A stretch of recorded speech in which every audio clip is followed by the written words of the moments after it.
back to another video. It's Akhil.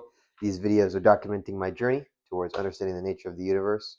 My current mission is to expand the scope and scale of productivity through the company of Adaro. So let's get on to the video. I know it's been a little while since the last one, but in this video, basically, we're going to be talking about everything that's happened in the business of Adaro. All the fixes that I kind of made, some other opportunities that I see to get more leads and stuff like that. And we're also going to be talking about, some major fixes, stuff like that. And then, like everything that's happened kind of in the last month in regards to business. We're going to be talking about, some other random philosophical tangents that we always go on, like the universe is kind of like the universe's will, and kind of how free will is kind of a bad term. And then we're also going to be talking about some interesting things that I noticed just when analyzing different companies, in terms of like a lot of companies being more kind of not productivity focused. We're going to be talking about some definitions. We'll be talking about thought patterns, and we're also going to be talking about some other things I learned, and some other things I realized in terms of the female question. So I guess it'll be a female question part 3. I don't know. It just there's always new things that I'm learning. Nothing really, again, changed about the original synopsis. Just some additional information that I thought might be interesting. So yeah, let's kind of get into the video. So first things first, I actually did film an entire 2-hour. It literally, I think, my longest video ever. 2 hours and like 30 minutes of a video. It was with all of these topics that I already did the entire video, and then I guess a 1 in a million error kind of basically happened when I was transferring it onto the computer. I transferred it onto the computer. I deleted it off of the phone. I'm filming on a phone now, but I deleted it off of the phone. But then I go back, like I deleted it off of the phone through the Windows computer, and then I accidentally clicked Control Z on the computer by mistake, and I guess it undid the transfer of all of the files, but it didn't undo to the phone because the phone was not plugged in. So effectively, it just deleted all of those files, but they're not in the recycle bin. They're not anywhere to be found.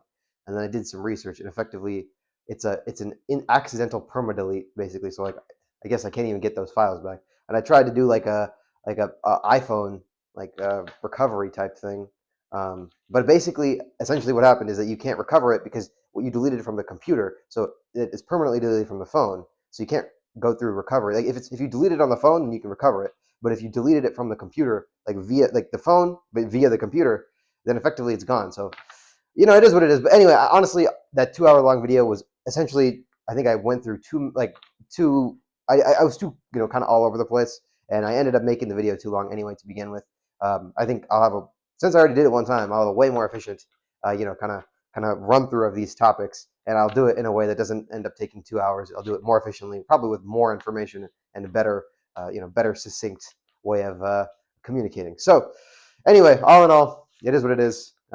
If you're ever on Windows, make sure to X out the File Explorer and do not click Control Z, because if you Control Z, you undo the transfer. It's just like, yeah, just be very careful. Anyway, so let's get back to the point. So anyway, the most important, most pressing issue, or most interesting thing is obviously what's going on in the business. So let's talk about kind of what's been happening since the last video. So the last video we kind of left off, I just gotten her as a spot. I just got my first spot, and then I was working on kind of solidifying the back end. I had a ton of fixes. I had like a list of fixes that I thought might be needed to kind of just make my life easier, because it was taking a couple hours a day basically to go and actually do all of the follow-ups with the system that I had.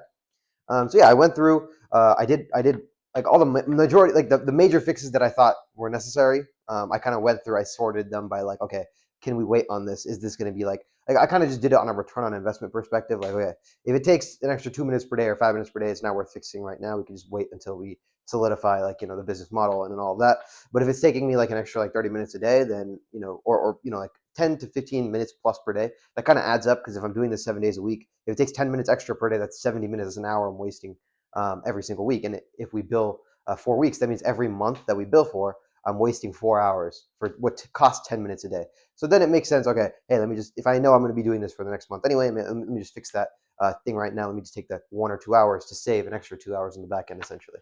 And I went through the list of like, a few different fixes. It probably took about like 4 or 5 days to go through everything and, actually fix everything and make it good. But all in all, basically, I think there's a lot of potential for this system because, or the product or service, because essentially I took what was like a multi-hour task and now it's only an hour. It takes basically about an hour a day. That's about my average right now. So on the lower days, it's about 40 minutes. On the higher days, about maybe like an hour and 10 minutes. Um, so yeah, I mean, that's pretty good considering, just considering the circumstances. I mean, again, when I was first doing it, like with no GHL, no back end automations, it took me like 3, 4, 5, and then some days 6 hours to do those follow ups in the first few days. Now it's down to an hour, and it's really easy and simple. And yeah, and we'll also go through all of the specific things that I fixed.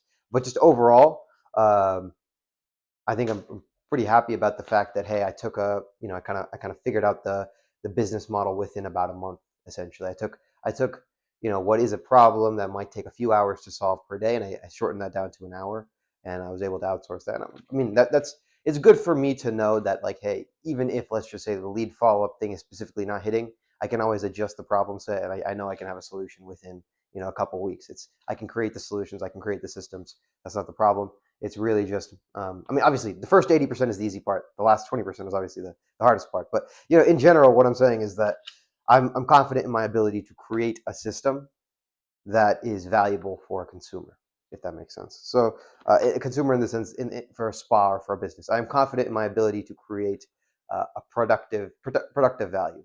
Um, and yeah, that's kind of the just kind of overview of that. Another kind of thing that happened was there was a so this is kind of getting a little bit more into the weeds, but there was basically a mistake that I made that kind of, I guess the reason I want to talk about it is because it kind of highlights the values that I wish to have as a business. But basically, this is essentially the mistake. So when I was doing the follow-ups, right? I was this spa has a deposit in place. So like, let's just say a person wants to book. Like, let's just say you reach out and you want to book like Botox or something. Botox is like a filler. So you want to book Botox. Okay. So they have a deposit basically to confirm the appointment time. It's called a no-show deposit. So basically, they put $100 deposit down and it'll apply to the treatment. Okay. So I assumed, and it applies to consultations too. I assumed that because they always brand it as a complimentary on their website, they brand it as a complimentary deposit. I assumed, okay, they pay the deposit, as long as they show up, they get their money back. But essentially, what ended up happening is I told that to basically like a lead. They ended up booking. Then they went to a consultation, not a treatment or a Botox treatment, but just like a consultation, like a cosmetic consultation where they talk to the nurse about their goals, and then they kind of do their thing. And then they didn't end up getting any treatment.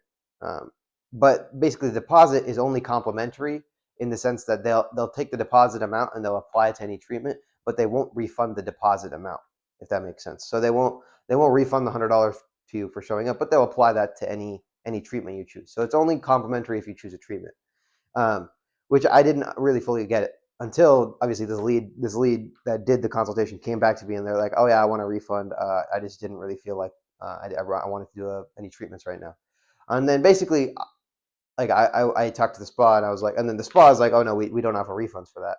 So basically, I was in a position where I either I take the $100 hit or I just say, oh, sorry, yeah, that's my mistake. This is the spa's policy, not mine. Sorry about that. So basically, I was like, you know what is the right thing to do here? The right thing to do is just even though it cost me $100, just to give her the $100 and move on with my life and make sure that this mistake never happens again. So that's what I ended up doing. I just sent the lead basically the $100 that they were asking, for the like I said, deposit mistake. That it was an error on my part, as on the business's part. So I said, even though technically speaking, the spa's policy, it's bad wording from the spa to call it a complimentary deposit when you're not going to refund somebody for showing up. But obviously, it's at the end of the day, it's my fault and my confusion for telling the lead, hey, they'll get a deposit refund, but then they show up and then they don't. Anyway, yeah, but basically the principle of the decision that I made to give to give her $100, is that at the end of the day, the company is about serving people to the best of our abilities. There's no point in being a stickler for any amount of money. You'd rather have a good word of mouth and people having good things to say about your business rather than sticking to, like, arbitrary rules and saving a few $100s here or there, whatever the money. I'd rather go out of business being a consumer first business than be in business and then be stingy about things that when you made your own mistake. It's one thing if it's clear, like, hey, we don't refund it, and then they buy it and then they ask for a refund, like, hey, we don't offer refunds. But that's very clear. But obviously, if there's a mistake that was made, at the end of the day, just my principle is just like, hey, just give them the money, whatever is required, and then let's move on. But anyway, that's kind of that was kind of the principle there. The next thing is I kind of solidified. That's also related to this is the business model of what we're going to be doing for the next spa. The next spa is going to be $750 every week, every 4 weeks. It's going to be instead of a 1 month free trial, a 1 week free trial. Because there's a lot of, when it's a 1 month free trial, you're doing 1 month of service for free is a lot. So I think 1 week of free service makes sense. And then one thing that I don't know if I talked about in the last video, but one major change, one thing I wanted to add to that is that if they do a major change, and that means like if they add a new lead source, right, or they want us to change the script, or they change the where they, because right now we obviously help the spas with all their leads, or all their leads kind of funnel into one spot that we set up. But if they add a new lead source, right, then we have to go back in and then reset up that lead source. So now I'm going to add a fee for that. So every time they want to do a major change, they get one free major change for every 4 billing cycles. But if they want to make another major change, then it's going to be $100 for each major change, because obviously it costs us time and money to go in and then add a new lead source, or edit like a current one. Like, okay, maybe they want to change the scripting, or maybe they want to do something.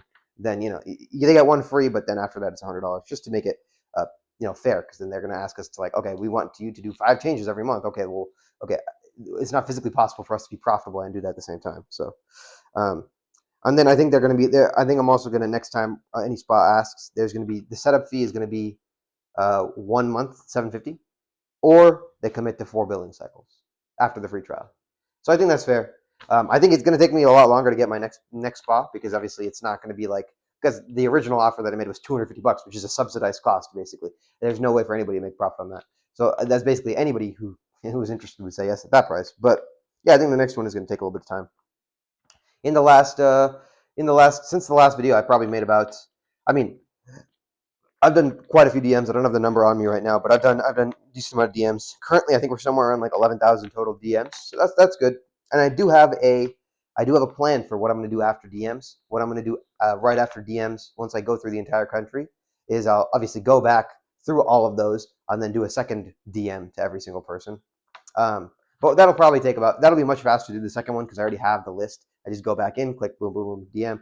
It's way easier than finding a whole new spa on Google Maps and then reverse searching it. But after I do all of the DM stuff, the next one is going to be cold messaging. So I finally got my A2P set up on my personal ADaro account. And what that means is, so currently, basically the way to imagine this is that I have the spa, basically I have a spa account. These are all just different sub accounts. I have a spa account where I run all of those leads to, right? And in that spa account, you have to get verified through a system called A2P in order to use a phone number and then send text messages and stuff like that. So I have a spa account that the entire spa is based on that. Now I got a separate sub account, obviously, for me, that I just got A2P verified for. So now I can use this sub account to cold reach out to as many spas as I want through text messages or cold calls or whatever. And that way, I can do mass texting with that A2P system, with that sub account that I made for myself. And I've been working on this for a little while, because I just kept, for whatever reason, for my account, for the spa account, it only took 1 try and I got accepted for the A2P verification. But for my account, it took, I know this is a little bit specific, so it's a little bit confusing, but essentially there's like this approval system, and it took me like 6 or 7 tries to essentially get approved for the system. And each try is like, it's just like I'm going back, I'm like redoing the language of, like the language. It's like, what the heck? Why am I keep getting denied? But anyway, finally that's done. And now I have a separate spa-like system. So now I don't have to, now moving forward, any new spas that I'm in contact with will be through the separate number that I kind of made on this spa line, instead of my personal phone. Like, I'm using my personal phone right now. And that's not necessarily bad, but if you're going to obviously have a business, you want it to be through a business line. so that anybody can use it, not just me on my personal phone, right? If I ever hire somebody or like a VA, they should be able to talk to the texter, talk to the spa owners too, if in case there's any necessity. So it's going to be a universally accessed spa business account. Um, and yeah, mainly it's for that mass up SMS that's going to happen in a month or two. But it's also just to offload stuff from my personal phone, because right now when I get calls on my personal phone, I don't know if it's related to real estate, I don't know if it's related to the spa thing, I don't know if it's like just a personal like friend or something calling. It's just very confusing. So now I know if any calls that come to this are obviously going to be spa stuff, and now my phone is like pretty set up. But yeah, that's kind of some of the stuff that is going on there.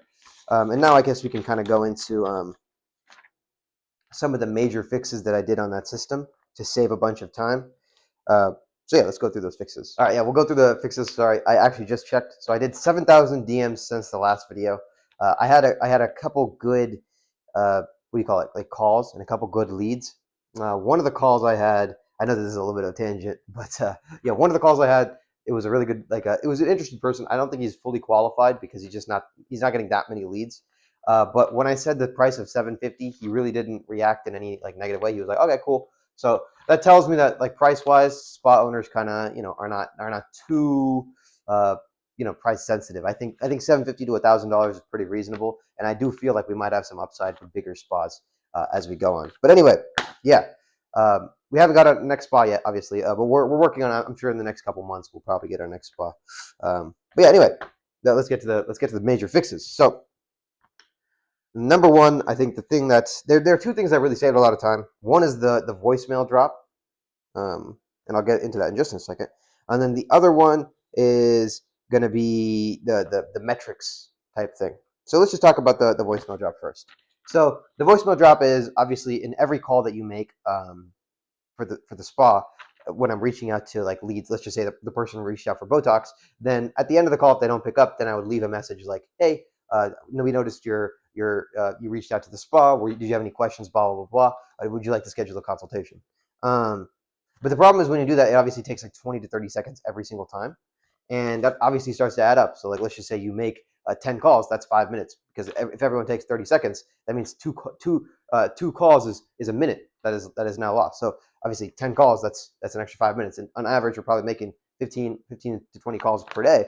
And that starts to add up, obviously. That's like a 10 to 15 minute thing per day where you're leaving voicemails. And then when you zoom that out of like the entire week, that's kind of a lot. So the GHL, the system that we're using, obviously it has a cool feature where it's called automatic voicemail drop. So I played around with it for a couple weeks in the sense that like I set it up and it was working, and I made it so it automatically drops every time there's a missed call or whatever. But then it just kept getting confusing. Then every time I called, it would drop a voicemail, and it's just like, and then like sometimes I would call, they would pick up, and then it would get ended or something, and it would leave a voicemail, and it made it very confusing. So I fixed the system to make it very simple. Now all you have to do is if somebody doesn't pick up, then you just click leave voicemail, and that's it. You click leave voicemail, save, and that's it. So it saves a lot of time. That's probably one of the major time savers. And that didn't even take that long to build. That was like I think an hour and a half type thing. And then yeah, obviously there was like other smaller fixes. I'll talk about the next big one, the metrics, in a minute. But yeah, there was like I had to like get make the process of like actually scheduling people on their calendar consistent and repeatable. So I know what to do. I made sure to like I got this. So every time I had a treatment or specific question, I kept having to go back onto my personal phone, copy their number, copy their information, and then send it over to the person, give them a description of what happened. Now I made it really simple to send over like people that have a specific question, a treatment question, or like are Spanish only. They only speak Spanish. I have a very easy thing. I just click one button. Again, it automatically sends all the lead information. And then I have a note section. So I can just enter in whatever note, like, oh, this person asked for this specific treatment question, enter. And then that's it. It'll send the note as well automatically to them, all with just a click of a button. So that saves me so much time. It normally would take like 3 minutes every time I have somebody who has a treatment question or something to just copy all their information, go onto my phone, type it up, and then send it to somebody. It's just like send it to the spa's admin team. Now I just click one button, and then the system sends it to them. So there's a lot of those types of fixes that are just really, really useful. And then another thing I noticed is like what could be a problem in the future is like having so many different promotions because there's like a few different promotions running. But basically, the thing is, what I noticed is like there's really like for this spa specifically, there's two major promotions running, and that's pretty much it. They have their Botox and then they have their body sculpting, and then everything is kind of just a variation of all the stuff that they post on their website and stuff like that. It's just kind of a variation of those two deals. So it's not too big of a deal. But yeah, there was a lot of confusion at the start for me on like which nurses do what, and then where do I schedule, and then like this nurse only does like a certain type of treatment, and then this nurse only does this, and then this nurse does not do Botox. It was kind of complicated, but once I had like a phone call with like the assistant, I went on and then I kind of just listed all the rules out, and now it's very easy. Now it's like, okay, the rules are right there on the sheet. I just if like who does what is on the sheet, and then I just kind of cross-reference that and then enter it in.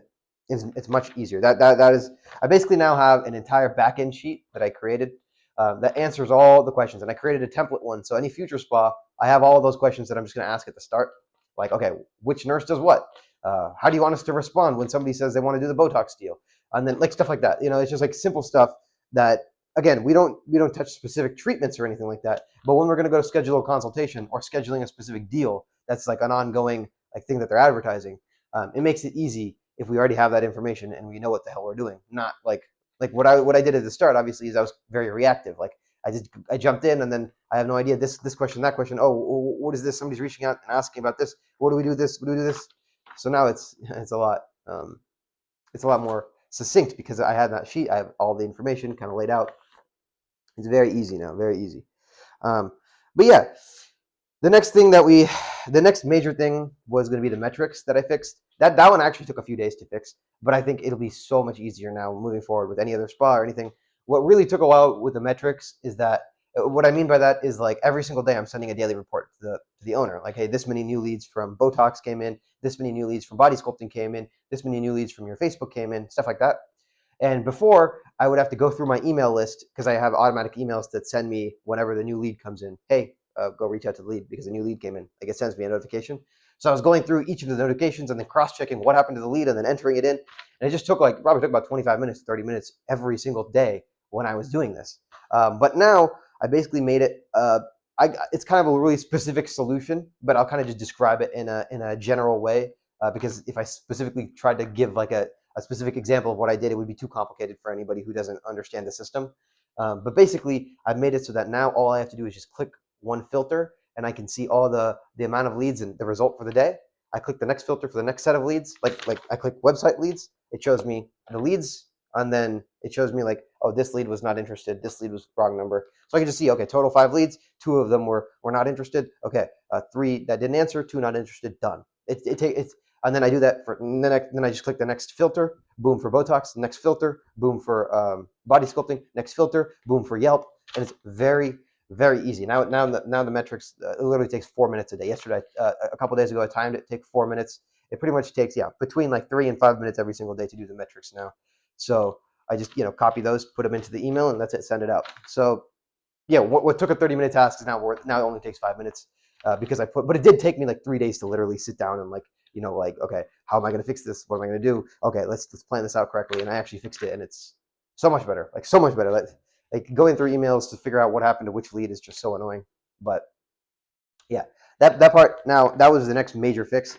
So that obviously took. Before that, it was probably an hour and 30 minutes per day. Now it's like an hour a day basically because you took off like 20-30 minutes. So yeah, that was the next major fix. And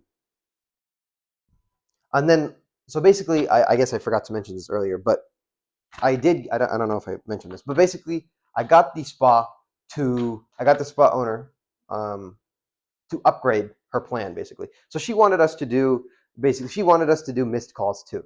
And then initially I was kind of iffy on it because I was thinking like, okay, well, it's a whole new lead source. I kind of want to just like solidify what we have right now.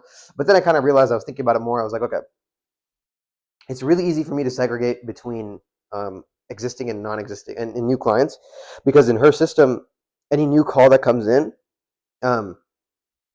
she already has a list of all her clients in her system. So any lead that comes in with a name is an existing client. Any lead that comes in without a name is obviously a new client because their name hasn't been entered into the system.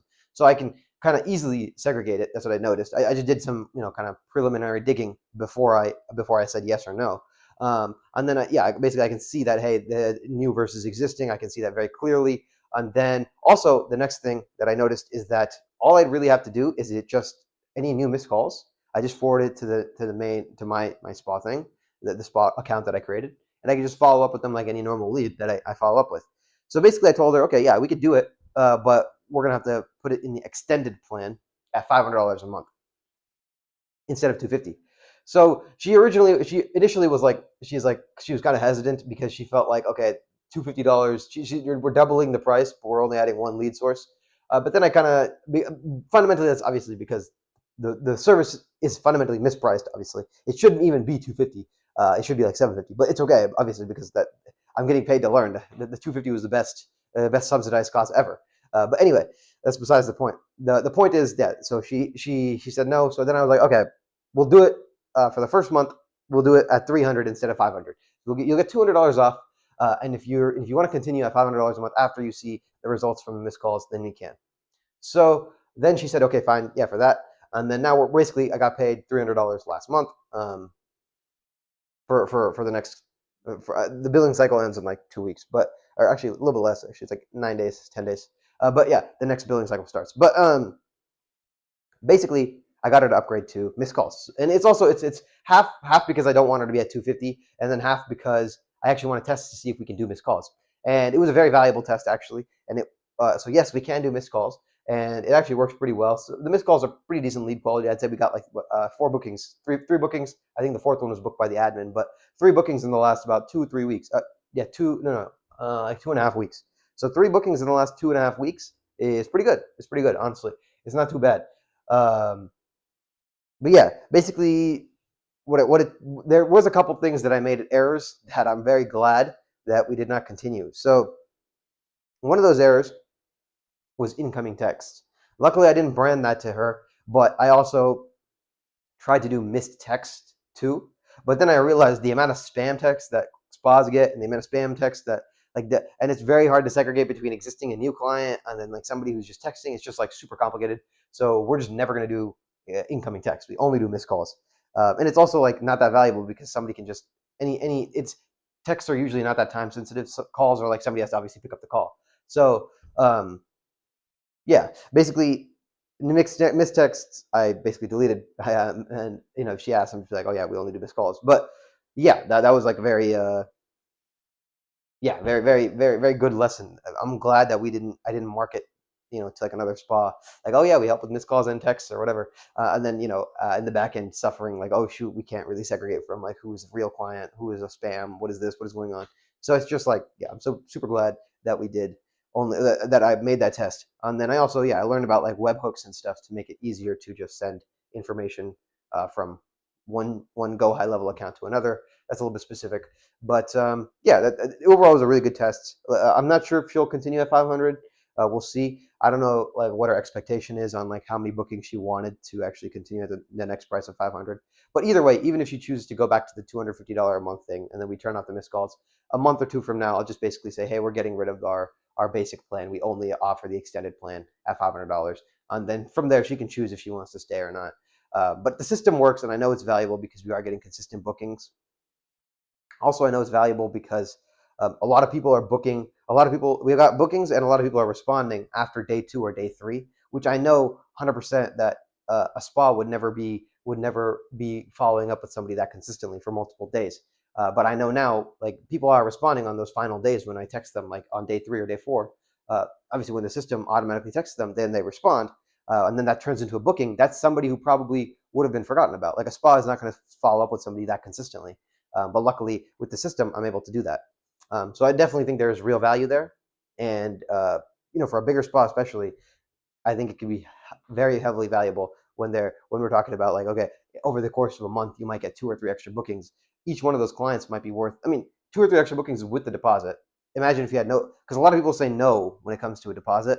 It's a little bit besides the point, but it's a little bit of a tangent. But what I noticed is that if she had removed the deposit and just not have deposits, yes, you might have a higher no-show rate, but overall, more people will be willing to actually schedule a consultation. Because a lot of people who want to schedule are getting kind of put off because they're a brand new lead. They don't really want to spend money before they even see the spa. So a lot of people are getting put off by the deposit. But I imagine we'd have 3, 4, 5 times the amount of bookings if we had no deposit. And yeah, sure, a percent of those may not show up, but in a general sense, she'd have overall more money made because she'll have more bookings. But anyway, that's besides the point. What I'm saying is I definitely see value here. I think applied to a slightly bigger spa, we get slightly more leads. I think we could see, I think we could potentially create $5,000 to $6,000 of value every month for the $1,000 that we charge, because we're getting more bookings, we're following up with leads more consistently, we're giving a very transparent view. Like, you have a daily report of how many leads responded, which source they're coming from, where your good leads are coming from that are booking a lot, where leads that aren't booking a lot are coming from. You just have you have a kind of like a very transparent view. When the spa owner is doing the ads themselves, they're kind of like the leads are coming through, and then like it's questionable whether it's about the lead quality, or are they just not following up fast enough, like the spa's admin team, or like what's going on. Like, it's really hard to get a transparent view. When you have consistent follow-ups, now okay, every single lead is getting consistently followed up with. This lead source is having way better success than this lead source, so I can put more money here. It's just very transparent, which I think is like tremendous amounts of value. And then also it just offloads a chore. Like admin teams have stuff to deal with, like existing clients, and people are walking in and out of the door. They're getting calls from people who want to reschedule, stuff like that. It's just like calling new leads is not going to be their highest priority compared to helping somebody who just walked in the door or whatever. So I think it offloads their work and makes their life easier. So just in general, I think in every way it's a very valuable service. And I think definitely if we position ourselves right, I think we can definitely get to another spa and then more spas and then stuff like that. But that's again besides the point. But yeah, those are kind of the main upgrades that I made to the system itself. And one thing that we did that also didn't work out, was another major mistake, is that the spa owner was really, really trying to get me to, she really wanted us to use the same number, that her same spa line number for when we do follow-ups and stuff like that. Like basically right now we're calling from a separate number. Like I said, we have that separate system that we make all our calls from, and all our texts and all our follow-ups are done through the separate system. But she really wanted it to be from the same number, basically from her system, essentially. But I basically said there's no way for us to physically do that, and there's no way for us to monitor and track that in her system. There's no way for us to do any of that.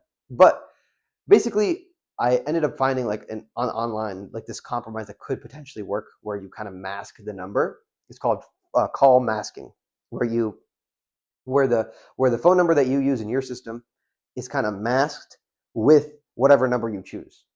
Like the caller ID basically is masked. So even though you're calling from let's just say 123 you can mask that number so that when somebody is receiving the call, it looks like you're getting called from 456. You see what I'm saying?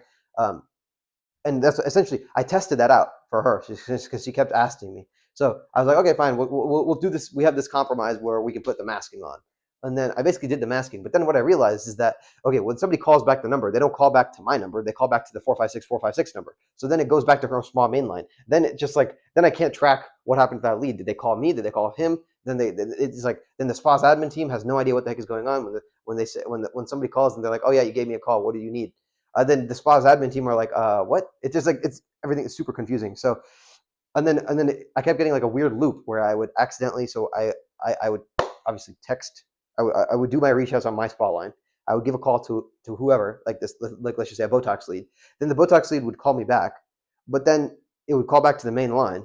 But then the main line would miss the call, right? The main line would miss the call, but there's no name set on the main line because it's not an existing client yet. So then it'd come back in the system as a brand new missed call lead. So then I'd follow up with them a second time, and it's like a duplicate of the same lead, but it's like a missed call person. So it just made everything very complicated and for no apparent reason. So basically, what I did is I was just screw that shit. I just silently removed the call masking, and I was like, that is an experiment we will never try again. If anybody ever asks, we cannot do follow-ups with your same number for quality assurance, for quality and consistency's sake. But anyway, yeah, if she ever asks, I'll just be like, oh yeah, it only works 5 to 10% of the time or whatever. It doesn't really matter. But anyway, yeah, that's basically kind of the major thing that I learned there in terms of a call forwarding. But yeah, we made of course a list of different upgrades, stuff like that. And then yeah, we can kind of go to the one more thing that was kind of cool within the business, which is that another fix that we did is I solidified how many calls I'm going to make and when I'm going to make the calls. So one thing that kept getting confusing is should we make calls all the time? Like whenever we see a new lead come in, should we text anytime? Like and then like how many rings do we wait? Like do we wait for 3 rings and then end it? Do we double dial, or we wait for 3 rings and then we call again for 3 rings? Or like what is the system that we're going to use to like what is the rule set that we're going to use? So what I got is this. Since we're doing calls over 2 days, we don't need to double dial because we're already going to be calling twice over 2 days. But what we do need to do is that we make sure that we get 3 rings in. Does that make sense? So like basically when we call a lead, it has to go ring and then ends ring and then ring. Does that make sense? Like in the same call, not 3 separate calls, but in one call it does 3 rings. And then you can end the call and then leave a voicemail. And the reason you don't do more than 3 rings is because the data shows that like 95% of people answer within 3 rings anyway. And then past that, sometimes it just infinitely rings. So there's no point in just continuing. 3 rings is the best. It's efficient. It's about 15 to 17 seconds is what I noticed is about how long 3 rings takes, and that's fair. So yeah, that in terms of like how many rings we're gonna do, 3 rings, and then no double dials, just single dials. But if the call immediately goes to voicemail, then you can call again just to make sure, because sometimes calls immediately go to voicemail for the first call, but if you call again, then it actually rings. So immediately, if it goes to voicemail or it's just there's no rings going on, then you can call again. But if it's going to ring, then only 3 rings. Okay.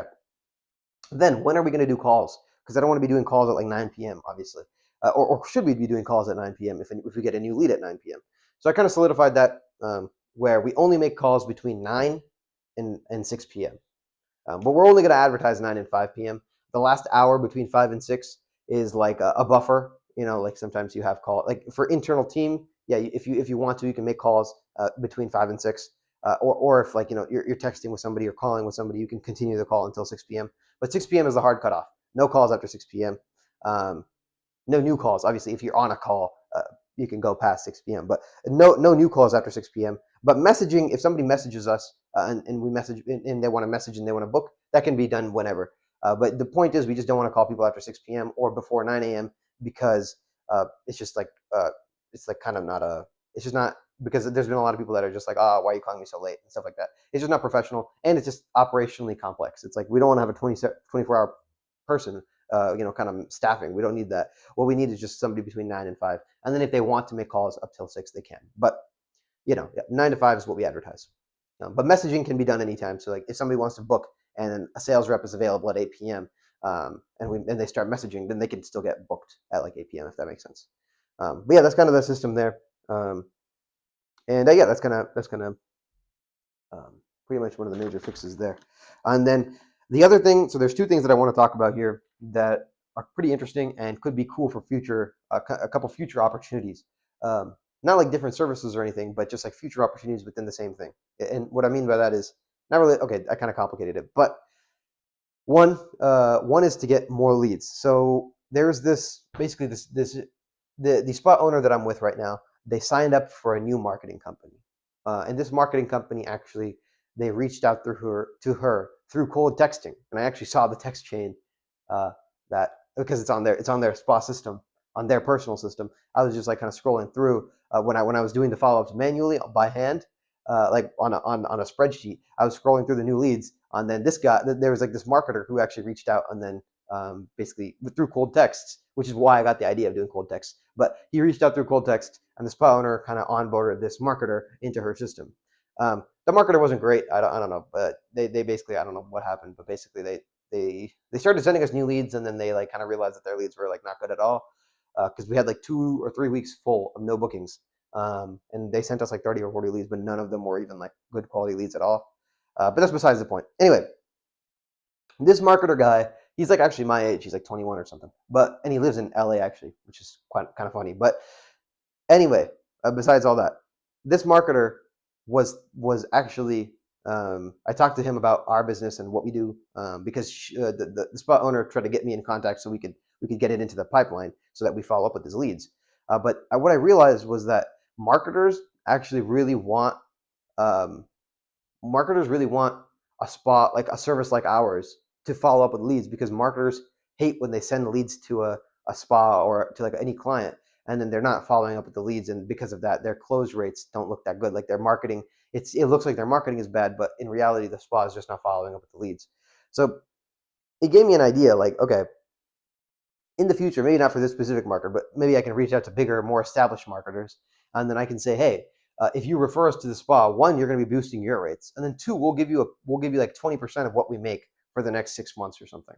So like if we're making $1,000 from the spa, if they just give us an introduction and we sign with that spa, they'll get $200 for the next 6 months for free for doing nothing, just making an email, and they'll get the benefit of we actually follow up and we do a better job with their leads, so we're probably going to book more than their current. They're going to look better than when than their current, like just sending it to spas. So I think that's another way. It's like a business to business like referral network. Other than obviously right now I'm doing cold DMs. In the future, maybe potentially reaching out to other marketers who have a ton of spas to like just to recommend us might be an option, because that it's a win-win for a marketer. They get free money just for giving us the introduction, and their service looks better because the follow-ups, following up with their leads, are just more consistent and immediately compared to when the spa does it. It's just like whenever an admin team person gets to it. But the spa marketer, also spa marketers, I could see another business model where you just help spa marketers do follow-ups, and you kind of be like you only help marketers with their follow-ups, like because they can sell that as a full service to a spa. You see what I'm saying? Like it's not, they don't just sell marketing, they also sell marketing plus the follow-ups and the booking. So we do the follow-ups and booking, and then they do the marketing, and it's kind of like a package. That could also work if you have the right team. But for me personally, I don't think that's not the. I would like to have the most sticky model, which is a spa gives us all of their leads, so that we can, one, it's the most sticky, two, it's the most controllable, so that we can actually control all the variables and make sure every single lead is getting consistently followed up with. Um, Plus, marketers like come and go. Like sometimes, like marketers are like they'll have a spa and then a month later they'll kind of be gone, and then they'll get a new marketer, they'll get another spa. The nature of marketing is very high churn, so you kind of don't really want to be reliant upon another marketer. It's okay if they do an introduction, because then you're not reliant upon them. Then you're with the spa already. It's just like an introduction. But when you're kind of making your service kind of like with a marketer, it just makes it weird. But anyway, aside from all that, that was one thing that I thought was kind of cool. Um, and yeah, so okay, this one is also kind of interesting. This next point. Okay, virtual assistant. So this is pretty interesting. This current spa that I'm working with has I think, I don't know if I mentioned it before, but they have a virtual assistant who in the past has been doing kind of follow-ups, reaching out to new leads, kind of like helping rescheduling, kind of calling people who are missed, just kind of doing like just like meaning like just the day-to-day kind of stuff, before I stepped in with our system. But basically, the spa owner connected me with this virtual assistant, and this virtual assistant's in the Philippines, and she actually speaks really good English, surprisingly enough. But yeah, she uses the spa's system to kind of like make follow-ups and do stuff. But she does existing clients, she does new clients, she kind of does it all. But she does it all manually. You see what I'm saying? So it's almost like a full-time task for her. It's like she spends multiple hours a day kind of going through everybody, kind of making sure everything is done, stuff like that. Honestly, I talked to her, and yeah, basically she used to do the new lead follow-ups, and then obviously now we kind of take care of that. But she was kind of doing it manually, and then I started talking to her, and I realized, hey, wait, this will be perfect because she already knows kind of the system, like how the system's like the Go High Level system, how it works. She speaks really good English. She already knows like the inner workings of a spa, and she sees how it kind of works. So this would be the perfect person when I start to get more spas, and I kind of seeded this with her. But when I start to get more spas, I could potentially hire her whenever she's, obviously not doing any work or whatever, but I can hire her to help me out with these new spas when I start to hire them. So I seeded it over for her. I was like, hey, would you be, we might have some more work needed in the future. Would you be looking for more work? And she's actually looking for getting more spas too. She's actually looking for more work. So I think she'd be the perfect like almost like a first hire type situation, because she already knows, like I said, the system. She already knows how to talk, because she's been with the spa. She knows how to talk well about spa stuff. And yeah, it might just be like a really good. And she's also looking for more work. So the second I get the next spa, maybe like maybe spa number 3, hopefully, the next spa I'll probably still do 100% on my own. But the spa number 3, I think once I get those 3 spas, then I can kind of offload all of the tasks to one person, a virtual assistant, and then that would be the ideal situation. But yeah, that's hopefully that's like a good future prospect for a job, is for like a virtual assistant, because the plan, of course, is like to get a bunch of spas, and then kind of just like slowly by slowly have a system in place where obviously good English speaking people are able to do the follow ups and stuff like that. But yeah.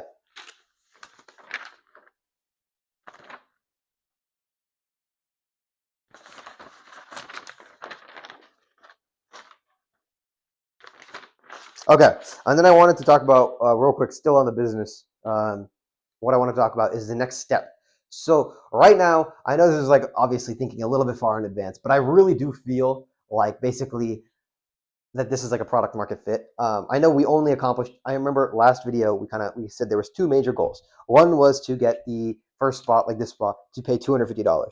The next was to get a spot paying $750 or more per month. Right now, we obviously got the $250 one, so I know this is a valuable thing. We're still working on the 750, but just based off the response so far, I do feel like people are willing to pay 750, and I feel like we have a product market fit here. So now, obviously, the risk is on me to execute it right and scale it. But what I was thinking was, right now, where does the biggest amount of operational complexity come in between spas? Like, let's just say I'm going to onboard a spa. What's going to be the most complicated part? Like, what is the hardest part about onboarding a new spa?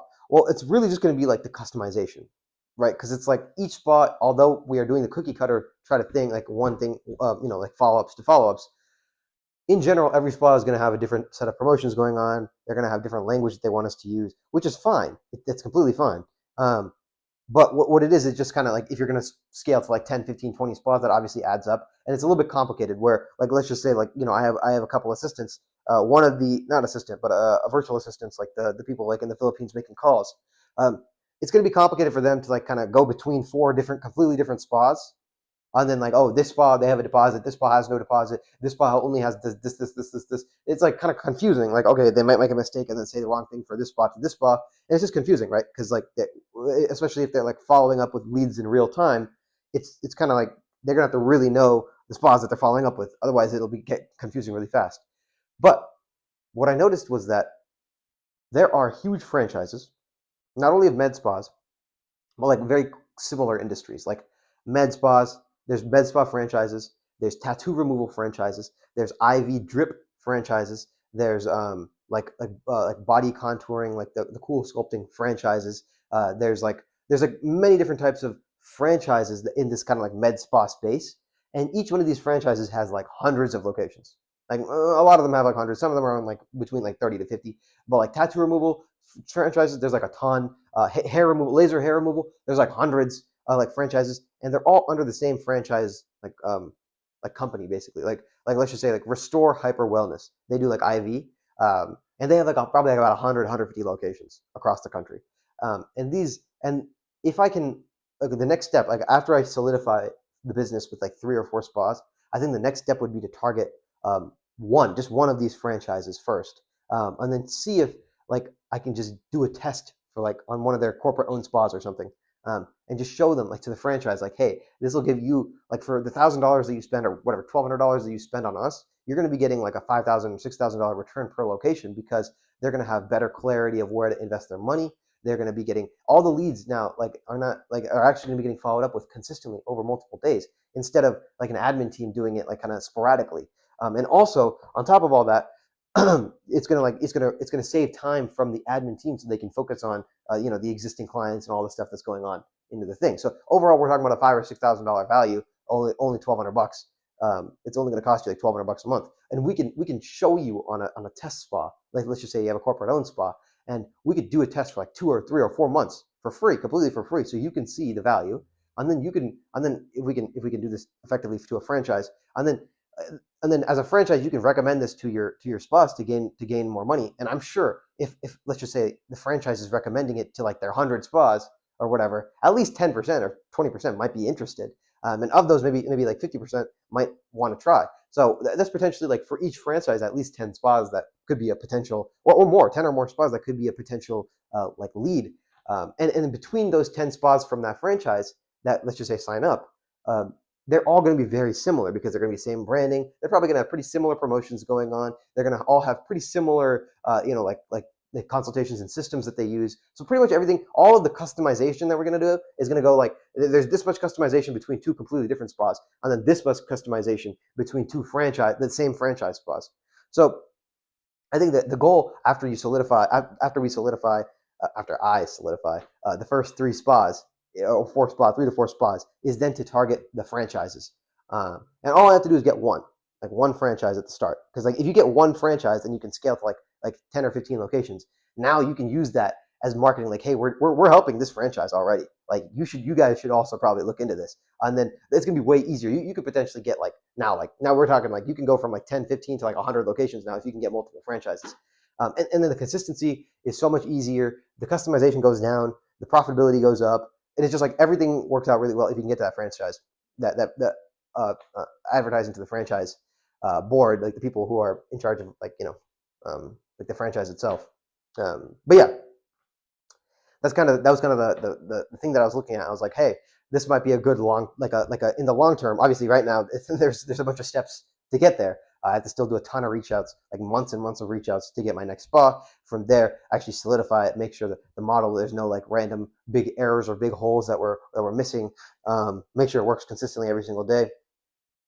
And get to spot 3 or 4, and then make sure I can actually offload those tasks effectively, and another person can do it, like a virtual assistant, without me having to sit down and do every single follow up. And then once the virtual assistant can officially basically do it without me micromanaging, and they only maybe need like a check-in, like a quick 10 or 15 minute check-in per day, then I can start approaching these franchises, and then kind of like from there going from there. You know what I'm saying? Um, but yeah, that's kind of like what I'm looking at right now, and what I'm kind of thinking about. But yeah, in general, if we're talking about the actual vision of the company, uh, and we'll kind of get into this in a bit in terms of like what companies actually end up doing. Actually, you know what? This is gonna be the perfect transition. So this is like kind of like the short term, medium term. Like ideally, I'd try to get 3, 4 spas in the next 6 months. I mean, obviously, at the end of the day, you don't want to measure based on results. You want to measure based on actions, because if you measure based on results are always a lagging indicator, and results are always sporadic, right? Because like I mean, you never know what's going to happen. It's just like you have to measure based on action, because otherwise, if you measure based on results, sometimes you do very little action and you get a good result, and sometimes you do a ton of action and you don't get a result. But if you measure based on action, then you can consistently it's just like it's a better way of measuring, so that you can actually consistently achieve goals. But yeah, in the next like 5 to 6 months, the goal is to make as much reach outs as possible, 200 to 300 DMs a day. Once the DMs are done with, then of course the cold DMing, the cold texting. I don't have to do that by hand. I can do that through the system that I made. So it'll be easier to do hundreds more. And then from there, once we can effectively get more spas, the goal would just be to solidify the business itself, the service, and then actually effectively go from 1 to 2 to 3 to 4, and then hopefully to a franchise. That's kind of the next, 6 months to 1 year to 2 years. I don't know how long it's going to take. I'm fine. Honestly, in terms of how long it takes, to me, there's nothing. It's never. I don't think it's ever going to be worse than real estate. At least, in terms of real estate, I spent 6 months door knocking doors, and I got basically nothing out of it. So, it took me. It took me what? It took me almost like a year and a half to get my first sale in real estate. So, I mean, yeah, it took. I mean, in the last in two. I was in real estate for 2.5 years officially, and I only closed 2 sales. So, as long as it's not that bad, I think I'm okay. I'm fine. I'm happy to do the work.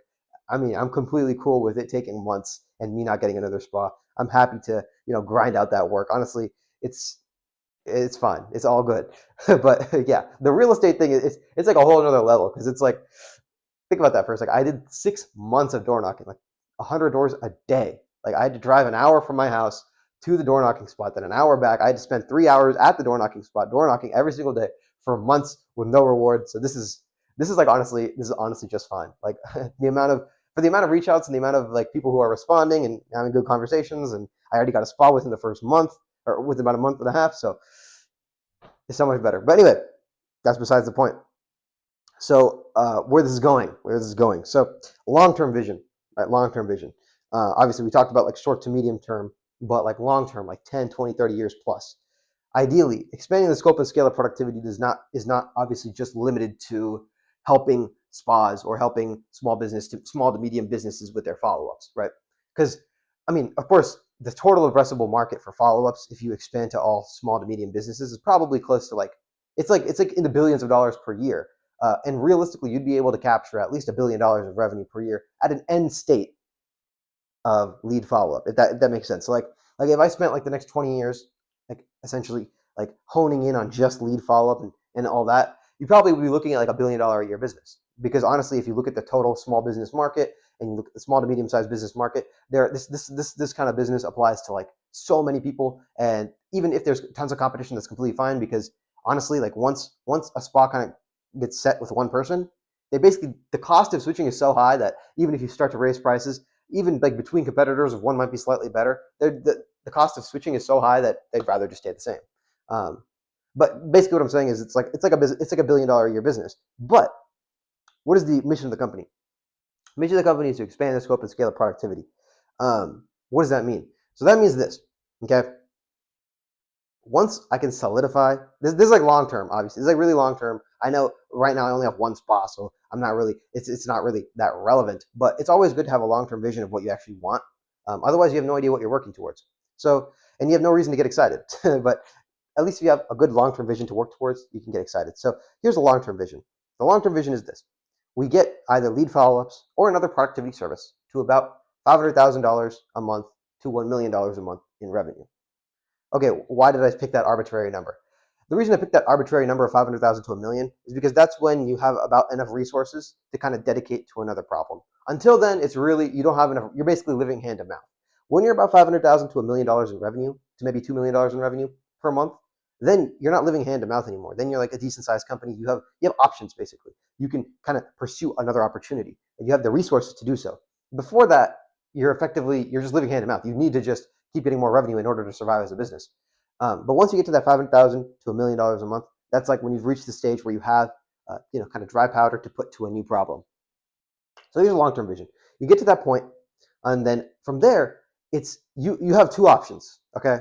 And the business owners and the investors, they'll always choose the safe option, which is just to double down on what's already working, expand the service area, expand the service, like the service area in the sense, expand the number of people that you're serving, right? Get more spas, maybe expand it slightly from spas to like dentists, from dentists to like maybe plastic surgeons, to laser hair removal, to the IV dripping, stuff like that. And just expand slightly in very similar industries, just expand.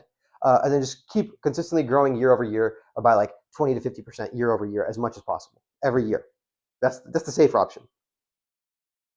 The second option, which actually is more relevant to my goal, is to, yes, of course, you're not going to just tear down the business. You're gonna let it grow and expand. But what you're gonna do is you're gonna start to slowly remove resources away from expanding the current service.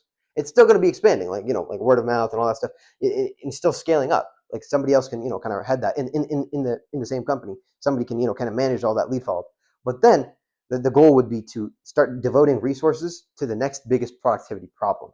And ideally, the next biggest productivity problem would be helping a larger type of business, because in general, the highest amount of productivity that you can pull, like for example, the easiest example, when you're increasing a company that does $1 million a year by 1%, that's a lot smaller of a number than if you increase a company that does like $1 billion a year, for example, by 1%, right? Like 1% of $1 million is like what?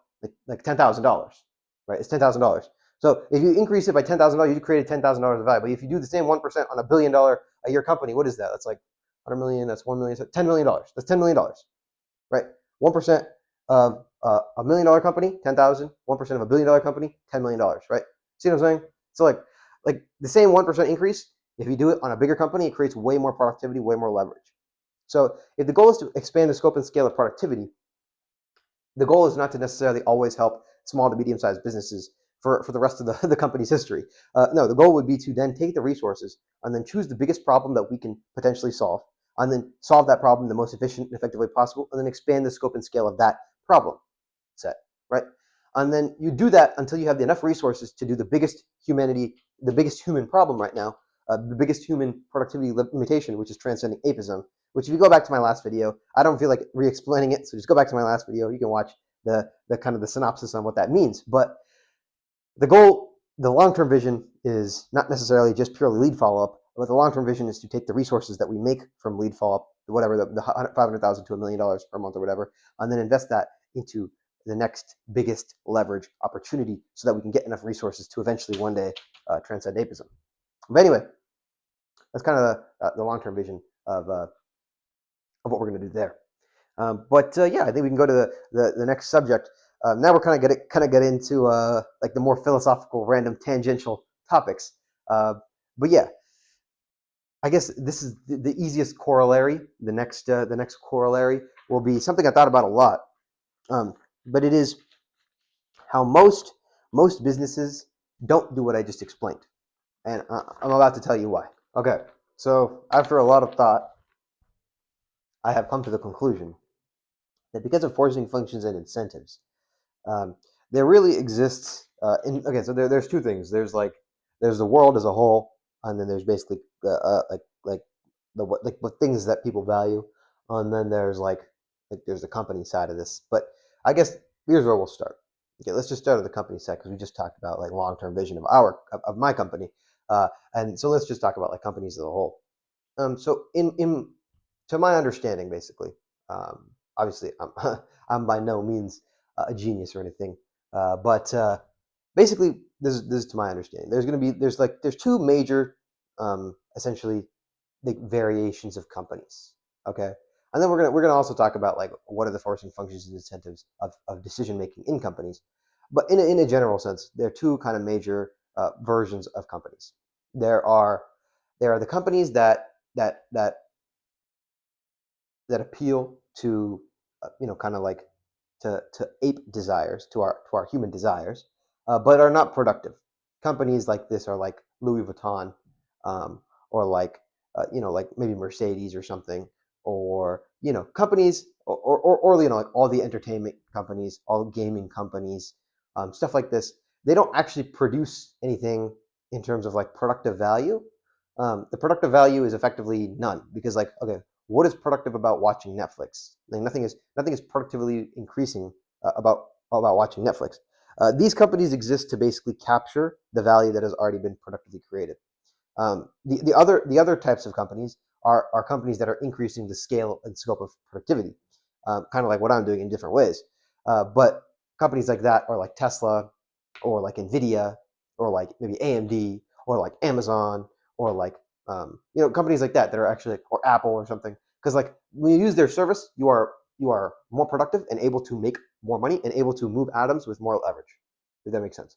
So like the way that let's just say Apple, when you use an iPhone with the help of an iPhone compared to without an iPhone, you are able to do more and move more, make more productive value with an iPhone than maybe with like what was before, which was like a flip phone, right? You're able to have apps, you're able to text people like very easily, you're able to send videos, send images, so you're able to be significantly more productive with an iPhone. So they're effectively raising the bar of productivity. Tesla does it in their own way. They're working on one. They have electric vehicles and all of that, so it's a more kind of like sustainable in the sense like sustainable is more scalable. And like an electric car is more scalable than a gas car because fundamentally, at a base level, gas is a finite resource. Like electricity is always infinitely creatable, but since gas is essentially finite because there's only limited fossil fuels, they're increasing the productivity by creating an electric car, and then also by self-driving. Self-driving essentially literally frees up hours of what would be hand driving, and then humanoid robots would, obviously that's not now, but in the future would be able to effectively expand the scope and scale of productivity by like orders of magnitude. NVIDIA, with their GPU systems and processing systems, they're able to expand the scale of compute and allow AI to happen in all of this, which is obviously all of these companies exist in a world of expanding productivity. They are appealing to the ape desire to grow and expand, but fundamentally they exist to expand productivity, which is how they create money that has literally never existed. But the other side of companies are like I said, like Louis Vuitton. They cannot create something. They cannot create money that has never existed before. They basically essentially capture money that has been created. They capture value. It doesn't mean that Louis Vuitton is not big. Louis Vuitton is one of the biggest companies. LVMH is literally they're as successful or more successful, in fact, than some of these other companies that are creating the productive value. But there are basically positives and negatives of both. Okay, so Louis Vuitton, for example. So now we've established that they're productive. That they're companies that appeal to like actual productivity, which is really just expanding the scale. Really, the base level of productivity is expanding the scale of our ability to manipulate atoms around us, right? With leverage. So basically, you're expanding the leverage that we use. Like, for example, this is the most basic example. Back in the day, in the Stone Age, you have like you may have like the best tool you could have is a hammer, and then with a hammer you can make whatever you can make. But now in the future, because of the expansion of productivity, you're able to have machinery and all this stuff in order to make whatever the hell you want, right? Even let's just say like you want to cut down a tree. Okay, back in the day, you might have to actually have a hand saw and then cut down the tree. Now, when you have a like expanded scope and scale of productivity, you have a chainsaw, so you can cut trees maybe 10 or 100 times the rate as what you used to be able to cut them down. So that's just one example, but effectively over time, you created value that has never existed before by creating those solutions. You're literally compressing time. What would have taken thousands of hours now only takes a couple hours. That is essentially what a productivity company is. But Louis Vuitton doesn't really save anybody time. You see what I'm saying? The goods are just a status symbol. See what I'm saying? You're not expanding any productivity. The reason that these companies are successful is because people have disposable income. They have so much disposable income that they want to spend it on things that give them that fulfill some of their other ape desires, like status, like signaling, like having expensive clothing, whatever. Like I said, nothing is good or bad or right or wrong. I'm just saying that they exist in different realms. See what I'm saying? And here are basically the limitations of each. Okay. So on one hand, you have the ones that are like, let's just say productivity-based companies, the others that are value capturing-based companies, based on like, your ape desires. So these value capturing companies, right, they're significantly easier to monopolize in the sense that like they're significantly easier to stay consistent. They're significantly easier to like, like exist consistently. For example, let's just take compared to productivity companies. Let's take an example of like Nvidia. Nvidia has to consistently keep increasing the efficiency and effectiveness of their product all the time. They can't just sit down and make one GPU one time and then be successful forever. Right? One type of GPU. They have to consistently keep expanding, keep making the GPUs better, keep making the processing units better, keep making everything better. It has to work better with AI. It has to be more efficient. It has to be easier to cool. It has to have more compute. All this stuff has to keep getting better. Compared to Louis Vuitton, they don't really change their products. They've been selling handbags and all the shit that like the clothing and stuff like they sell forever. It's just a branding. It's not like they don't have to improve anything. You see what I'm saying? But at the same time, there's only essentially Louis Vuitton is limited. They're truncated, although it's significantly more consistent and it's way easier to monopolize. For example, if somebody else makes a better processor than Nvidia, then they're going to be successful. But if somebody else makes a better handbag than Louis Vuitton, thousands of people already do make better, however you define better. But there are thousands of people who also make handbags that are just as good as Louis Vuitton. But the reason Louis Vuitton survives is because it's a status signal, right? You can't replace that. See what I'm saying? So it is it's more consistent in terms of making money. But here's the other side of it. A productivity company has infinite problems that they can choose. If Nvidia feels like if Nvidia wants to go into a new realm of processing or quantum processing or whatever they want to do, they have the ability to literally reinvent the wheel and create billions of dollars that has never existed before. Like in the same example that you create a chainsaw and now you created the ability to cut down trees 10 times faster than has ever been before. So you just literally created value that has never existed before. Because now if they buy the chainsaw, now they're able to make 10 times their income. Because instead of cutting, maybe like 1 or 2 trees per week, now they can cut 10 or 15 trees per week, or whatever the amount that increases. So that another income can like skyrocket because of your tool, right? So in the same way, productivity companies can pick the new problem, and then like for example, Tesla, they created electric cars first, then self-driving, and now potentially humanoid robots. If they could create humanoid robots, that's like a multi-trillion-dollar industry. Whereas Louis Vuitton, there's not exactly much new improvement or like new products, and they can't really like revolutionize anything. Like, you see what I'm saying? Like they can maybe expand markets to like, okay, now that instead of not only handbags, they also sell like maybe like bike seats or some shit. But at the end of the day, they're not going to be able to take that. They're not going to be able to capture that new whole like value creation amount. See what I'm saying? So there's positives and negatives to both. But it doesn't necessarily mean that Louis Vuitton can't be as big or as successful as like Amazon or Tesla, because you can still capture shit tons of value, like by appealing to ape desires. In the past, I would say like if you go back to like 200, 300 years, because more people didn't have that much disposable income, it would be hard for like a company like Louis Vuitton to be very successful because most people buy things that are directly going to compensate them. Like, okay, I need to get this tool, so then I'll buy it, but I don't really need a Louis Vuitton handbag for anything, so I'm only going to buy the tools. You see what I'm saying? But in the modern day, people have so much disposable income that they want a status signal. It's not bad or good. It's just they want a status signal, so these companies can exist very successfully. It's the same reason why streamers can be successful, whereas 200 years ago, a streamer could never exist. It's not physically possible. But now the streamer, again, is not doing anything, like they're not creating anything productively of value. They're just streaming themselves, maybe playing video games or, like making pranks or whatever. But these streamers are able to make millions of dollars. How is that? Well, because now there's so much disposable income that this can be valuable because it appeals to ape desire. Like, oh, that's crazy. I can't believe he did that. Or, oh, that's super fun. I want to watch him play games. That never existed in the past because people didn't have time to do that. But now people have disposable time and disposable income, which makes this realm of non-productive, not necessarily productive companies. It still appeals to ape desires, but they're just not productive. It makes them be possible to be successful and just as successful as the productivity companies. Okay, so why am I even talking about all this? Okay, well, basically, what I really want to emphasize is that companies that exist in this non-productive, I know I'm kind of using the wall, it's a little weird, but just kind of bear with me here.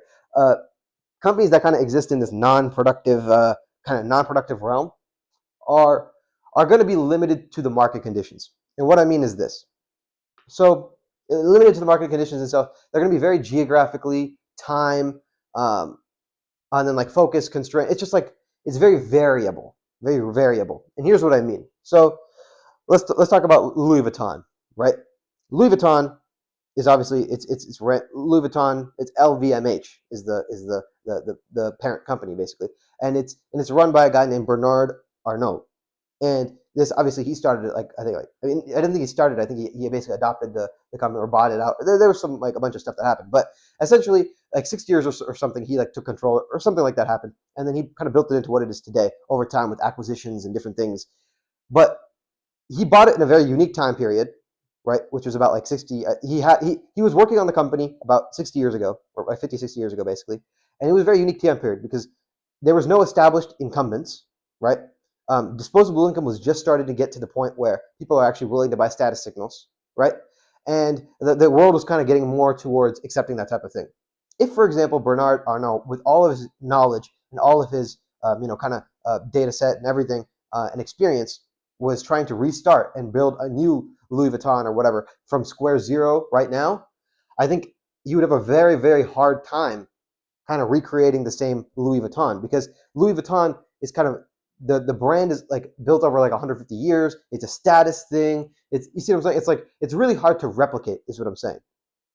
It's not that he couldn't make $1 billion business. He probably could make another billions of dollars a year business, but to replicate the exact same Louis Vuitton would be very, very, very challenging. Like to the exact same size in the same industry, selling the same things, would be incomprehensibly challenging, considering that there's already a market leader incumbent, Louis Vuitton, and competing against that, there's not really space for more competitors. It's kind of like, again, like a monopolized type of space. It's not really recreatable. To some degree, it's timing involved. In the same way, the easiest way to compare this is like streamers, right? If a streamer was born 200 years ago, that person doing the same thing would not have any way to be successful. Like there's no market for that. Maybe in 100 years from now, there might also be no market for that. It might be a different type of thing. But for this side of companies, the productivity side of companies, there is always productive, no matter what time frame you're in, no matter what place you're in, no matter who you are, no matter what age you are, no matter what gender you are, no matter anything, you can always create a more productive solution and get paid massive amounts of money for it. Like for example, it doesn't matter if you're in like a Shanghai, like in China, or it doesn't matter if you're in like the middle of Africa. If you create a productive solution that saves time for somebody and generates money for somebody, you will get paid. Period. End of story. Always. No matter what time period, no matter anything.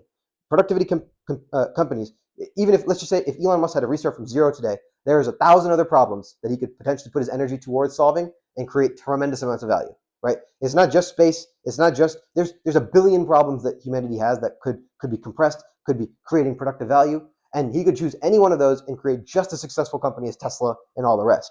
But I wouldn't say the same for like a streamer, for example, or Bernard Arnault, because again, those are fundamentally truncated industries and fundamentally truncated, because again, you're only capturing value. You're not creating value. You see what I'm saying? If that makes sense. So it's not like one or the other is better. Again, it's just like they kind of exist in different. You can be super successful in like this entertainment type, like, or like capturing value industry, because entertainment is growing like at all-time highs. Disposable income is growing at all-time highs. A disposable time to watch entertainment is growing at all-time highs, which is why Mr. Beast is so successful. But fundamentally, at the end of the day, creating productive value always, no matter whether it be solving problems, saving time, creating a solution that helps people, eases their stress or whatever it is. Productive problems, always, barring time. It doesn't matter what you look like. It doesn't matter who you are. You can be successful. But obviously, if you want it to be like, for example, another perfect example is like a model. For example, models now just by existing, they're valuable. Like people are like, let's just say like a beautiful lady will always be able, just because of the genetic lottery, will always be able to find like a rich guy to pay for her so that she can live. But depending on the time period, depending on what is constituted as a model, depending on what's valuable upon what time period, they may not the same person may not be as valuable in a different time period, or maybe in the future or in the past. You see what I'm saying? Or when they get older. You see what I'm saying? It's like it's super variable. But if that person is very productive instead of just like having random physical characteristics that apes desire, instead if they just had productive value, it doesn't matter what they look like, they'll always be able to kind of exercise value, if that makes sense. Um, and I guess another funny example of this would be like this is like totally random, but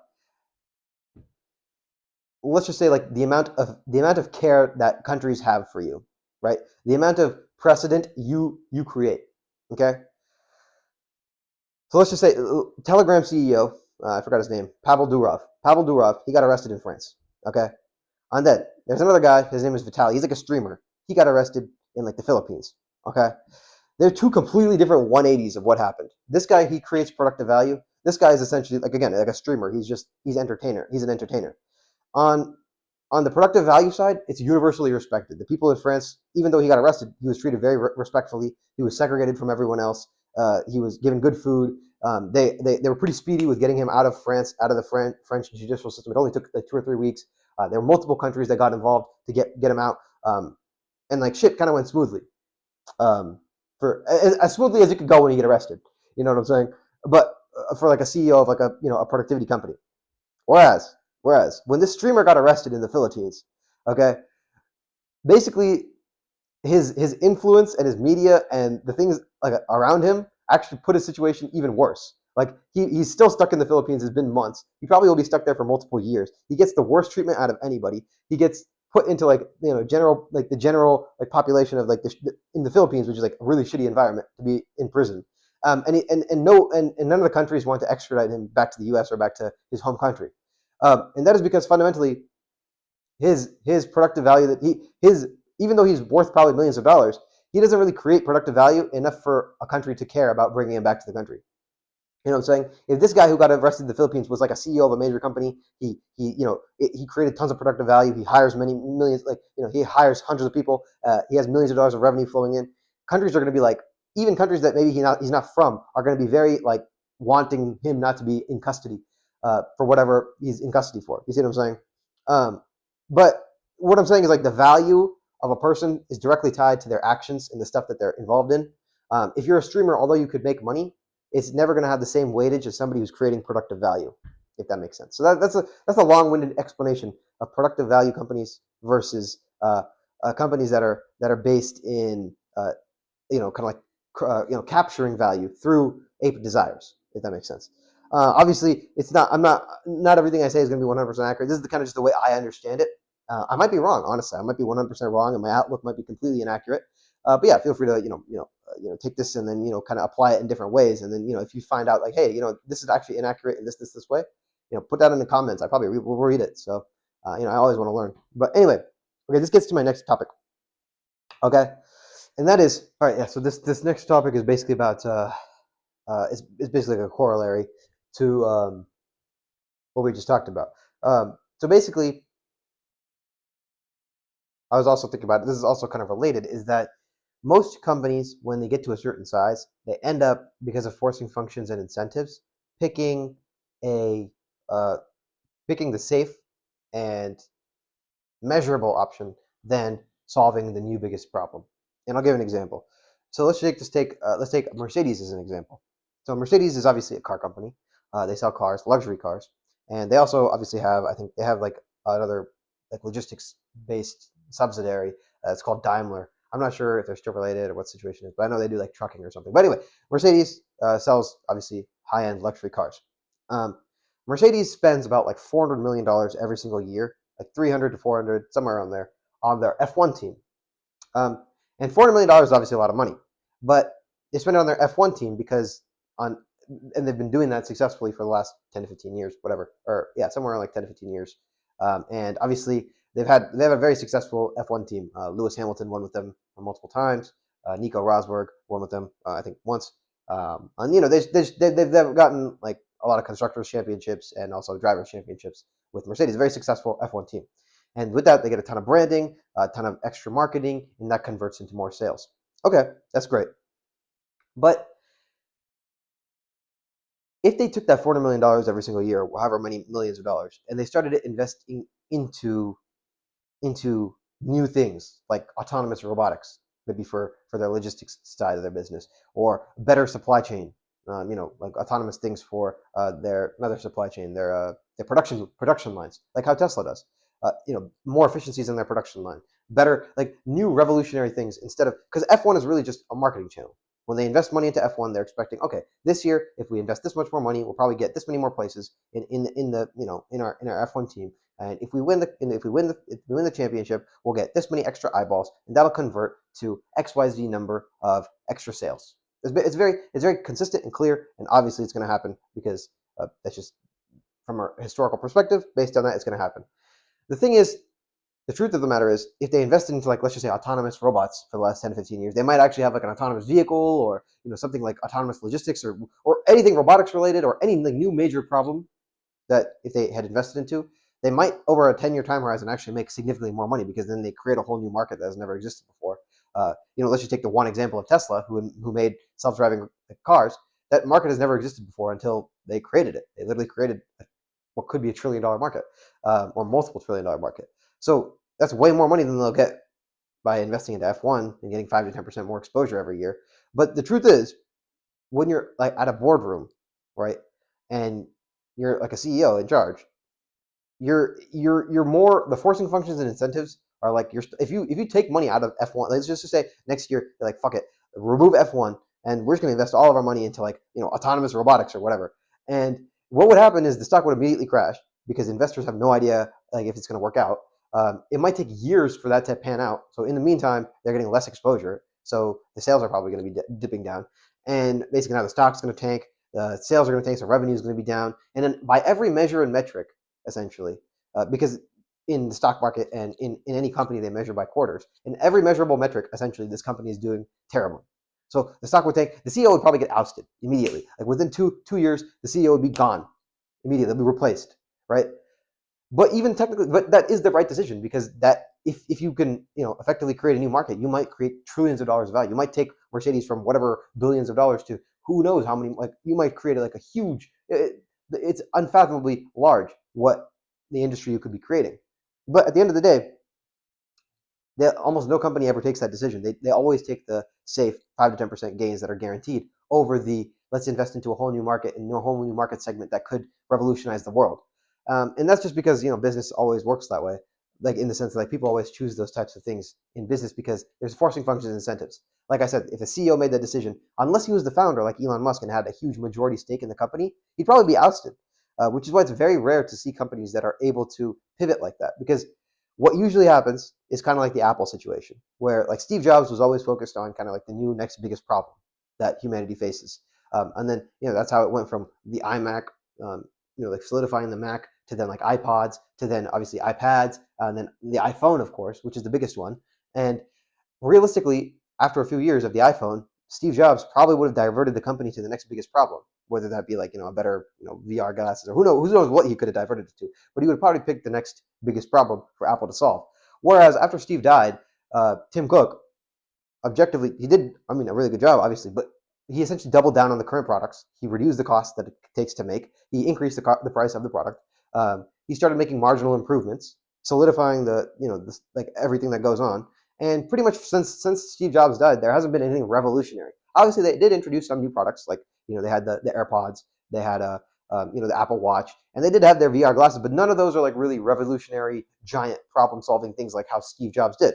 And the reason for that is that because honestly, if he was, I think Tim Cook was like a finance guy, but in terms of stock price, in terms of like revenue, in terms of all of that, companies and investors love it which is why their stock has gone straight up since Steve died. Companies love it when it's predictable, easy to see. It's a very sticky service. You're not doing anything crazy or new. It's very consistent. Companies love that. So big major investors can put tons of money. Like Apple is a very safe stock. Why is that? Because everything is consistent about the company. Nothing is new. They're not investing into anything crazy. Everything is super consistent, and that means stock price obviously goes up. And that means all like personally, they all get significantly more wealthy. But obviously, the downside is that all of that time and man hours, instead of making pointless, like camera upgrades, it could have been gone to like all those like amazing hardworking engineers could have gone to solving the next biggest problem that humanity faces. But it's just like the nature of the companies and the nature of how forcing functions and incentives work. And most companies always make the decision to do the slow and kind of predictable route, which is it makes sense from a business route because that's how you maximize that kind of money. But in the long term, true maximization of money occurs from solving the next biggest problem. But it's so heavily risky and volatile that only a founder could ever do that, or somebody who has a majority stakeholder of the company could ever actually make decisions like that. And that's a very rare precedent. Anyway, another thing that is also correlated to this is that there's an overemphasis on zero-sum games, especially in schools and just in life in general. Like people overemphasize zero-sum games, and they underemphasize the productivity and new solutions at scale games. And what I mean by that is this: in school, that you have a sports team, right? And a lot of people really want to be on the sports team, right? But fundamentally, sports is a terrible mindset to have. Like sports is just a terrible use of energy because here's why. Because no matter if there's 10,000 people or 100,000 people or 1,000,000 people competing, let's just say for basketball, only 15 people. Oh shit! Oh fuck! I ripped it. And only 15 people can be on the basketball team, right? Like no matter if there's 10 million people or 100 million people trying out, only 10 people can be on the team. Okay, and what is that even based on? That is based on who can shoot the ball in the net best, right? And if you look at it from a basic perspective, one, shooting a ball in the net means nothing. Two, it's essentially basically determined by like muscle reflexes and things that are honestly, when you train every single day, are sometimes out of your control. Like you just can't genetically control like how tall you are, how fast you are to react. Certain things you just physically can't control. So it makes it like you're really overemphasizing on basically a zero-sum game because no matter how many people, like even if you practice every single day and you actually do put a ball in net pretty consistently, if you're not more consistent than the best guy, then you're not going to be on the team, right? So even if you accomplish the task, pretty much 95% there, you're still not going to be getting your desired result, which fundamentally creates a bad mindset. It makes it like, oh, like even if you mostly accomplish the goal, you don't get what you want. But in reality, in any other type of thing, like if I bake bread, 95% is good as the other company, down the street, and I sell the bread. Nobody's going to notice the difference, one. And two, I'll still get probably the same amount of sales as long as barring everything else, you have a shop that's good and all that stuff. But what I'm saying is, in almost any other task, like if I mow lawns, like 99% as good as the other person, I'll still get paid for mowing the lawn. It doesn't really matter. Like as in like, if you do any business or any actual productive value, as long as you accomplish the task at scale, you will get tons of money and create productive value. It's only in these zero-sum games that like it's so overemphasized on pointless things. Like all of this time and energy is really just being spent on throwing a ball into a net, when it could be spent on solving the next biggest human problem. Like, okay, how can we 10x the farming supply? How can we make things more efficient? How can we do this? How can we do that? There's like so many other problems that you're guaranteed to solve. Like if you solve them, you're guaranteed to get paid. Like if you make farming 10% more efficient by whatever method, you are guaranteed to get paid billions of dollars because you just literally created 10% more money for everybody in the farming game. So you see what I'm saying? So it's like, but there's so much of an overemphasis in schools and institutions that we're like you need to like on sports and on all these zero-sum games like politics, sports, like titles, stuff like that. Like it's just valueless. Like there's so much of an emphasis put on it, but it's just a zero-sum game. Like if you had instead put the emphasis on, okay, let's put the emphasis on solving problems and everybody can win together. Because if you solve this problem, then I can solve a corollary problem and get paid just as much. Like, okay, somebody solved, making a chainsaw, but then you also have chainsaw repair that now is a new problem. You have chainsaw oil, you have chainsaw fuel, you have 1,000 other problems that now go with that chainsaw that need to be solved, that are all businesses that have just been created. See what I'm saying? So like literally everybody can effectively, if you, instead of focusing on like zero-sum games like where only 10 people can win, if you focus on problem solving, then literally everybody can win. Like everybody who solves a problem can win. Like you don't need to solve it perfectly, one. You just need to solve it consistently and effectively. is how you do it. And then it's infinite because with every problem that is solved, there's 10 new problems that have been created that somebody else can solve. See what I'm saying? So it's like if you focus, then effectively everybody could be as rich as they want it to be because all it is just solving problems at scale. But I mean, with an overemphasis on on dumb things like I don't know, just like zero sum games, like sports or entertainment or just nonsense, you're effectively you're truncating what could be a significant amount of productive value. And also, people are like misled to be thinking, like that if you put in work, if you somehow, for whatever reason, even if you did it 95% as good as the other person, if you just aren't perfect, then you're basically you get nothing, which in real life is not true. In any problem solving is not true. But anyway, that's just one man's 2 cents on that. But yeah, I just kind of noticed that. But again, I might be wrong. Might be wrong. Okay. So the next topic is going to be all right. So three topics. Three topics left. We're going to be talking about free will, universe will, truth definitions, and peer bias, and then the last part, female question part 3. Okay, so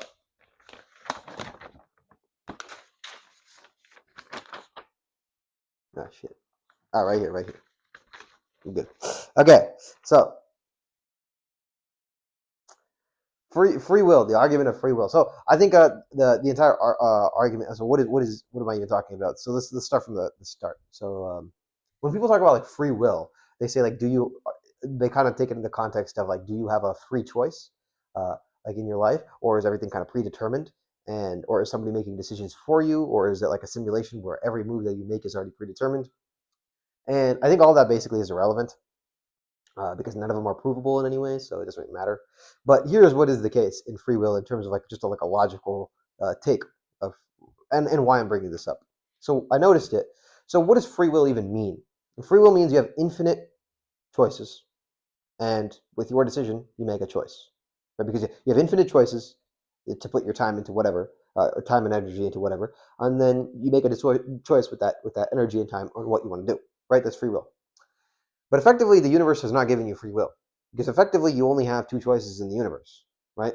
Either you do actions that continue your understanding and then continue your survivability, right? Or you do things that end up dispersing your atoms or just you die. You know what I'm saying? Like either you continue to understand and continue to exist in the universe and learn about the universe around you and continue learning to exist, or literally, and if you don't do any of that, you just kind of like do your ape stuff, and whatever anything else that you do is just you're going to end up dying and then dispersing. Your atoms are just going to disperse basically into another form, right? So really, if you want to survive, you have only one option, and that is to understand. You see what I'm saying? And the universe basically just didn't give you any other option, essentially, because if you don't choose to understand, then you eventually you end up dying out because all of the societies that chose not to understand and chose to do things like ended up dying out because like a famine would hit and they don't understand how to properly properly have vegetables and production of food at scale, so they weren't able to sustainably get past droughts or whatever, and they cause a famine and they die. Or there's 1,000 examples that you can give of people just not understanding and that causes death. But you could even say like, okay, if you don't understand how to stop an asteroid from hitting the planet, eventually on a long enough time horizon, an asteroid will hit the planet. See what I'm saying? So all of these are just understanding problems, just a lack of knowledge. If you had known what to do, then you would have done it, which is why if you pursue understanding, you have the best chance of survival. Whereas if you choose to do anything else, like, okay, I want to travel the world, okay, that's great, but you're just going to eventually, okay, you travel the world for a bit and then you die. Like you're going to die at like 80 years old or whatever, 90 years old. And then another set of atoms will come up eventually, and then, you see what I'm saying? But the only entities that survive are the one that pursue understanding, because the one that pursues understanding has a chance, of course, not a guarantee, but a chance of potentially overcoming death, right? By, there's many ways you could potentially do that, but overcoming death on a long enough time horizon, right? And so basically, but effectively, you're just going to work up to your next problem. Okay, you overcome death, but there's another problem that could still take you out. Like, okay, the sun eventually expands and then obliterates everything. So how do you prevent against that? Well, you need to have more understanding of the universe around you so you can prevent against that. And then you see what I'm saying? You can keep expanding. But eventually, at a certain point, you get to the point where either the universe has really only left you one option, you to understand. Otherwise, you just disperse. But the way that the rules of the universe are set up, because we exist, because we know that we exist, that means effectively conscious, understanding, oriented species exist universally. See what I'm saying? Like in the universe, I guarantee another conscious, species looking to understand, maybe species or whatever entity looking to understand also exists. And the universe doesn't really particularly care. Like if you die, that's great. But eventually, because of the way that the rules are set in the universe, the laws of physics, an entity will appear that wants to understand why the universe exists. And that entity will continue to exist because understanding is the only thing that allows you to survive over a long enough period of time. So basically the universe's will, yeah, so basically the way that the laws of physics are set up is so that essentially you either understand or an entity or you disappear and an entity eventually will appear that does understand, because the ways that the law, because we exist, that means somewhere along the line another entity obviously will exist that will want to pursue understanding. Whether we do it or not, another entity will. So basically, free will in the sense that you have infinite options and you can choose which one you want to do is just a joke, because your only choice is essentially to understand. Or else you could do anything else, but you'll just end up dying. So you're really a free will in the sense, like you're free to do the things that help understanding so that you can continue to survive. But if you don't do those, then goodbye. So that's essentially free will in a nutshell. And basically, yeah, the goal of the universe is to create an entity that understands the universe. It's kind of funny, and it's theoretically, I don't know, who knows, because of Gödel's incompleteness theorem, can a system fully understand a system within a system? Gödel's incompleteness theorem was like, I guess you can watch a YouTube video online about it. They'll explain it better than I can. But basically, it's like any theorem or any system has truths that are unprovable, that are basically true because of the system. But anyway, that's aside from the point. Let's get to the next topic. Next topic is, oh, I forgot to say this. Totally unrelated, but I'm probably going to be quitting Compass in the coming year. Because it's November now. It's November 16th now, so mid-November, and coming December, at the end of December, basically start of next year, 2026, I'll probably be quitting Compass, and the reason for that is because the fees are getting pretty high. It's like it's gonna be $22.50 for the E&O insurance, which is like a form of insurance that you have to have in order to be an agent, and then it's also $800 or so for like the realtor fees, and then another $200 for like the MLS fees. So it's like when you add it all up, I'll probably be paying like $3,500. And I really don't want to be paying $3,500 when I'm not being an agent. So unless they waive like the E&O insurance, I'm quitting Compass most likely because of the fees. There's no point in me paying if I'm not even going to use it. The only value of staying as an agent is that I get to have access to all of the offices. There are like a ton of offices all over the California area. So whether I'm in Los Angeles or wherever I happen to be, I can walk into an office and then I can use it if I need to work or whatever the situation. But it's not worth $3,200. Like you could basically like rent an office for that much or some shit. But yeah, I don't really. Yeah, if it's cheaper, like if they waive the insurance for me, then we'll think about it. Anyway, aside from all that, man, I keep flipping through the pages. Okay, let's talk about two things. One is definitions, and two is peer bias overwrites introspection. So let's talk about the peer bias one first, because I think it's the most important. So I know it's obviously a common saying, like, tell me the people you spend the most time with, like the 4 or 5 people, and I can tell you who you are. And I learned, obviously, everybody knows that saying. Or like another one is like, you sleep with the dogs, you're going to get the fleas, right? That saying. Like who you're around is what you become, essentially. But there's actually I was kind of thinking about it more, and there's actually an evolutionary reason for this. Because in history, the people around you, like that are your same age group, are going to have more influence on you because they are effectively more important to your survival than anybody else. For example, if your parents don't really like you that much, they're still your parents. They're going to take care of you. Like they're not going to leave you to go homeless. At least most parents are not going to leave their kids to go homeless, even if they may not agree with what the kid is doing.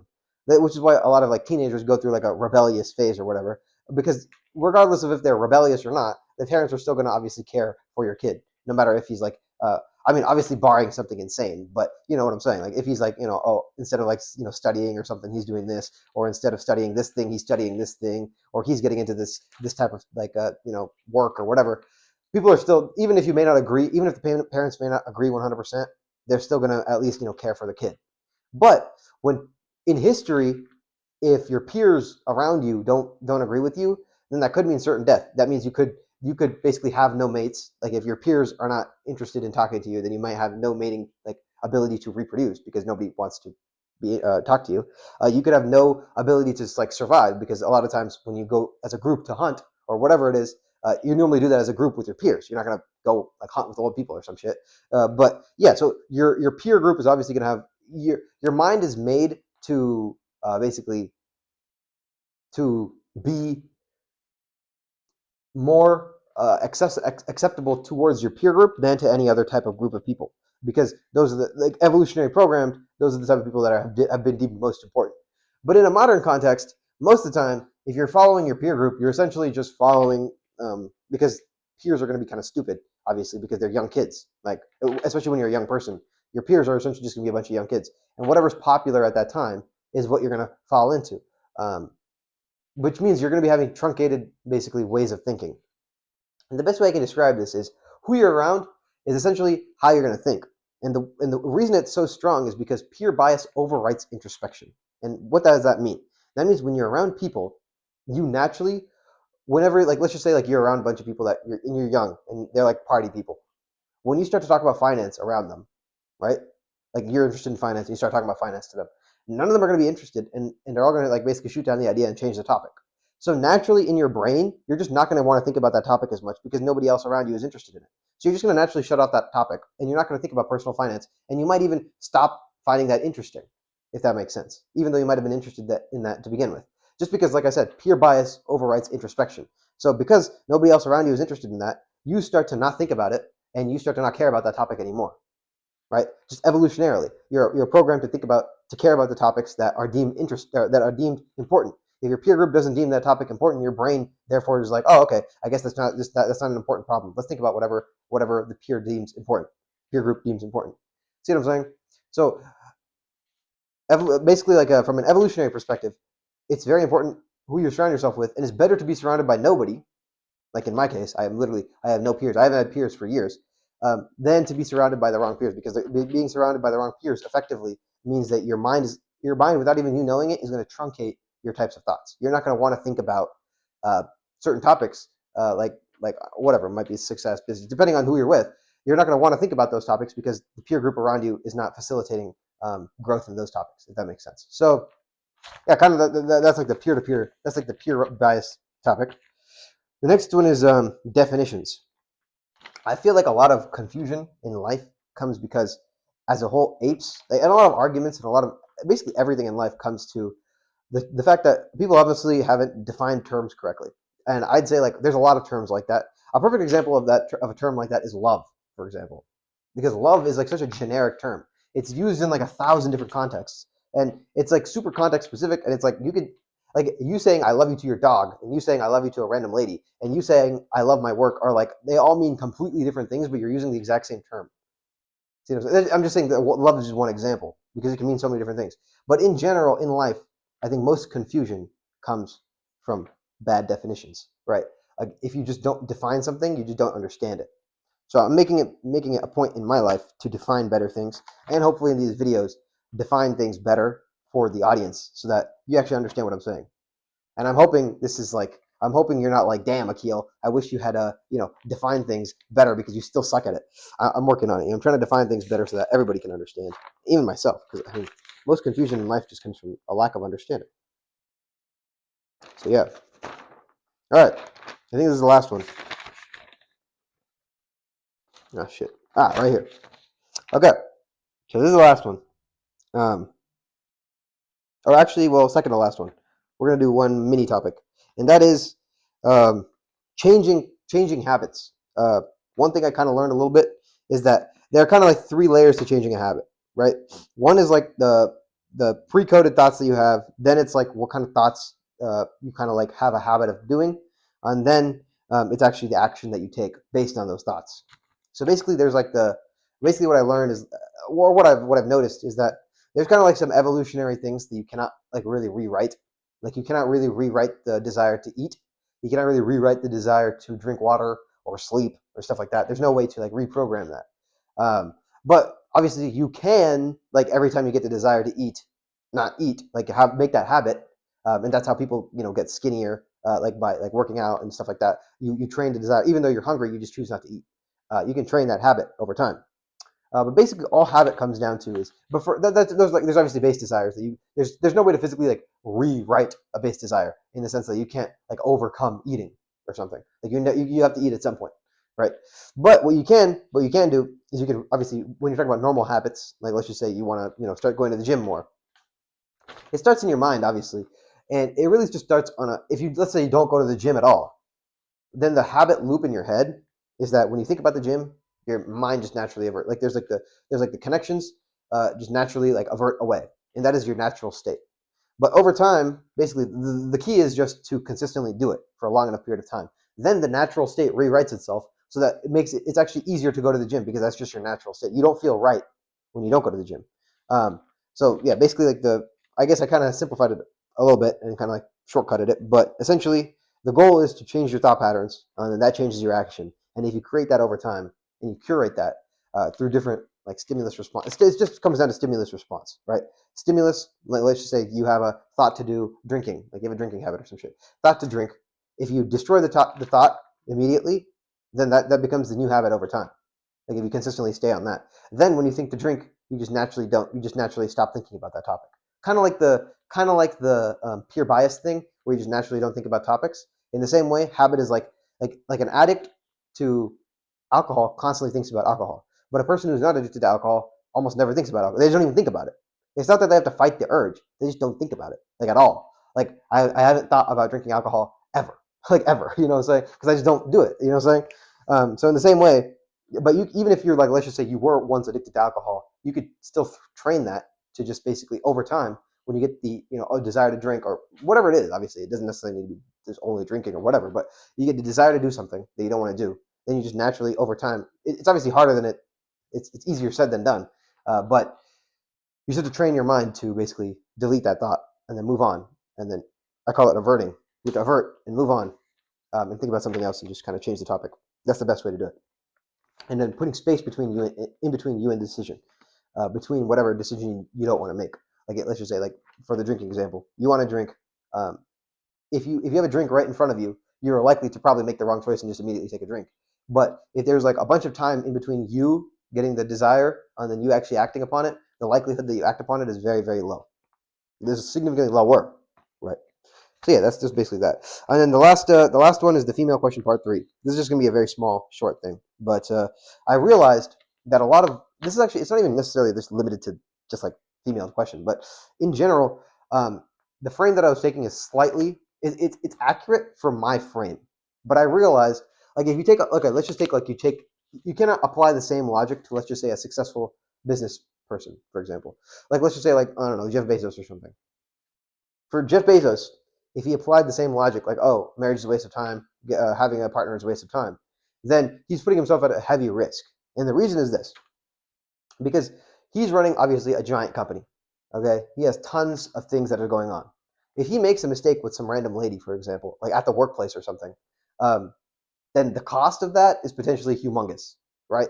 Whereas right now, for me, there's no cost, so it's better just to be alone and focused. But for him, at least if you have a partner, obviously you're less likely to make a mistake, in the workplace or just anywhere. You see what I'm saying? With another person. See what I'm saying? So it almost becomes like a form of insurance in a way. I hope I'm not making this sound weird, but the relationship that you have with somebody might actually it might be required to accomplish the goal, is what I'm saying. Like, because not required, but it might be like a safety net type of thing. Like, it's better to have a relationship and be satiated there rather than like trying to be 100% focused. And then, you have one small distraction and one small mistake, because you make mistakes, life happens. And then that costs you like years of progress because you made a mistake at your company or some shit, and you like slept with the wrong person at the company or some shit, and then that becomes like public headline news, and then you lose control of the company or whatever. You see what I'm saying? Like, it's just much better. Like, as in, like, things change over time, life changes over time, and what I originally said like, most of it is a waste of time, is 100% accurate, but it's 100% accurate for me right now. See what I'm saying? It may not apply 10 years from now or 15 years from now or like whatever. Because fundamentally okay, it really just comes down to this entire discussion just levels up to what problem are you solving for and what variables are at play. Okay. And what is your end objective? Okay. And I'll give a perfect example outside of just like the random relationship question, like that, or the relationship topic. But let's just take a completely different example. It's a 180 example, but let's take King Von. If you don't know who King Von is, he's a rapper. He was a rapper. He died, but he's a rapper and he died. Okay. He never changed throughout his entire life, basically. Okay. He was basically a gang member throughout his youth, throughout his teenage years. He was a gang member in and out of jail, through cases and stuff like that. And then when he got money, after he started rapping, he got money, tons of money. He still kept doing the same shit, basically. Committing dumb crimes, going out and picking fights, stuff like that. And eventually, it's actually what got him killed because like the night of his death, basically, it was like he went to like a club at like 3 a.m. or some shit, and then he started picking a fight with another rapper, and it ended up turning into like a shooting, and then he got shot and killed. But that's besides the point. The point is he chose to live and die by a certain sword. He chose a goal. His goal was he wanted to basically live the way he wanted to live, no matter what was going on. He wanted to, do that, basically like the fast lifestyle of like committing crimes, having fun, doing all the shit. That's the fun, glamorous shit, right?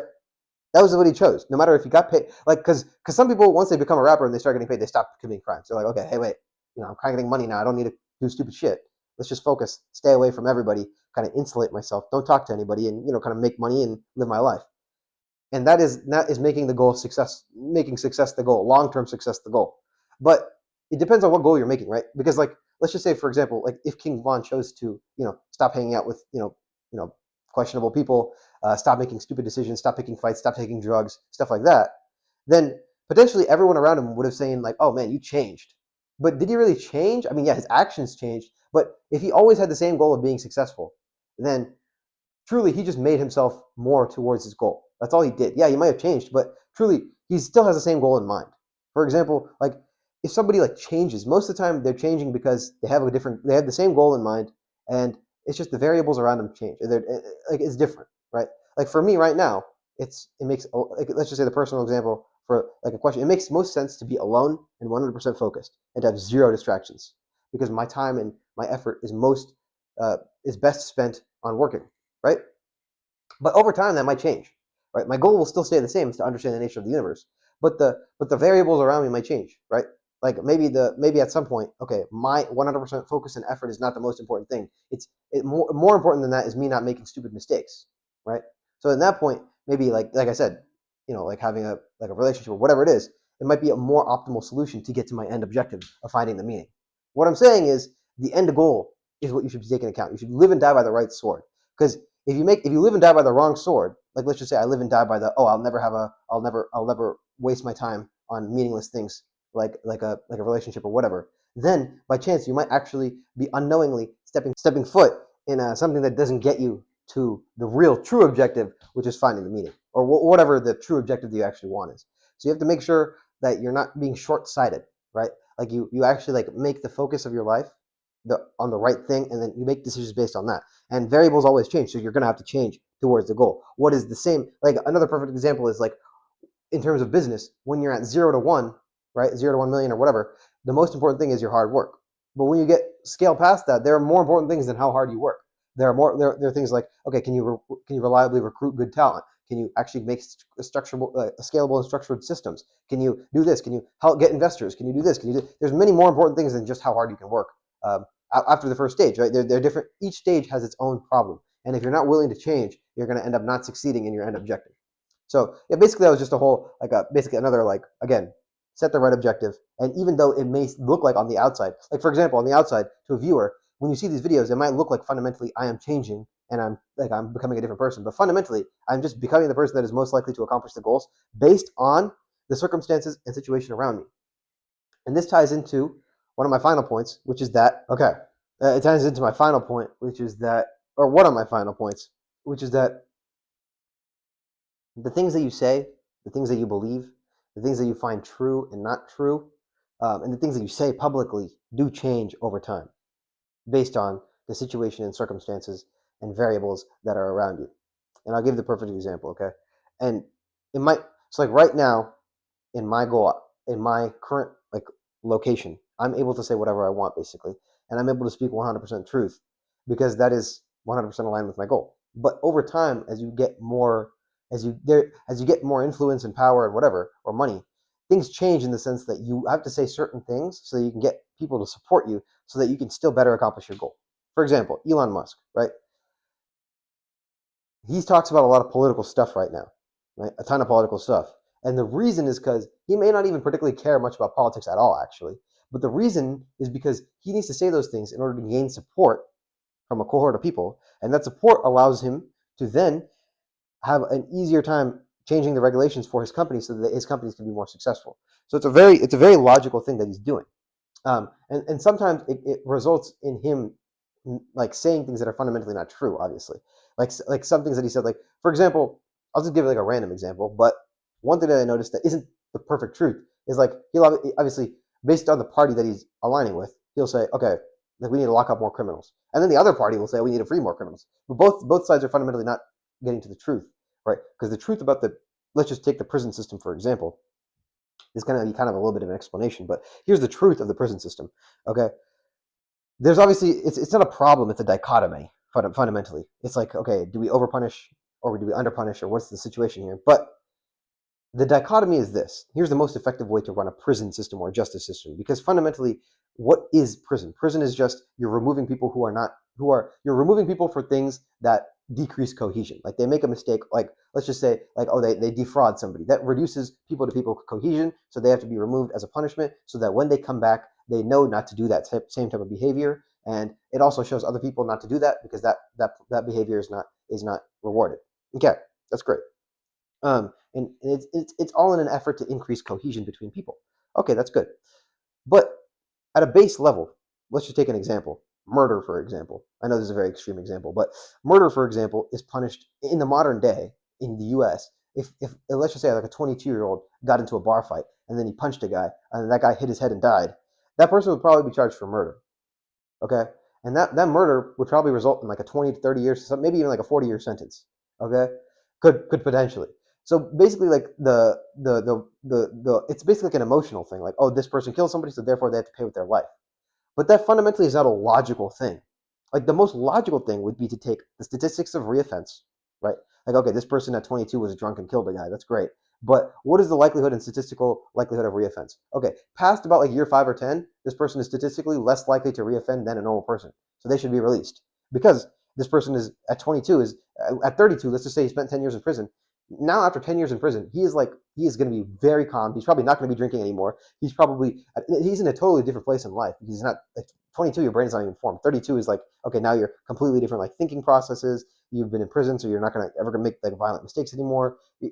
It's just like completely different. But you spending an extra 20 years in prison because the sentence was 30 years compared to only 10 years is like essentially just wasting 20 extra years of taxpayer dollars, their time. They're not being productive, and then all of that.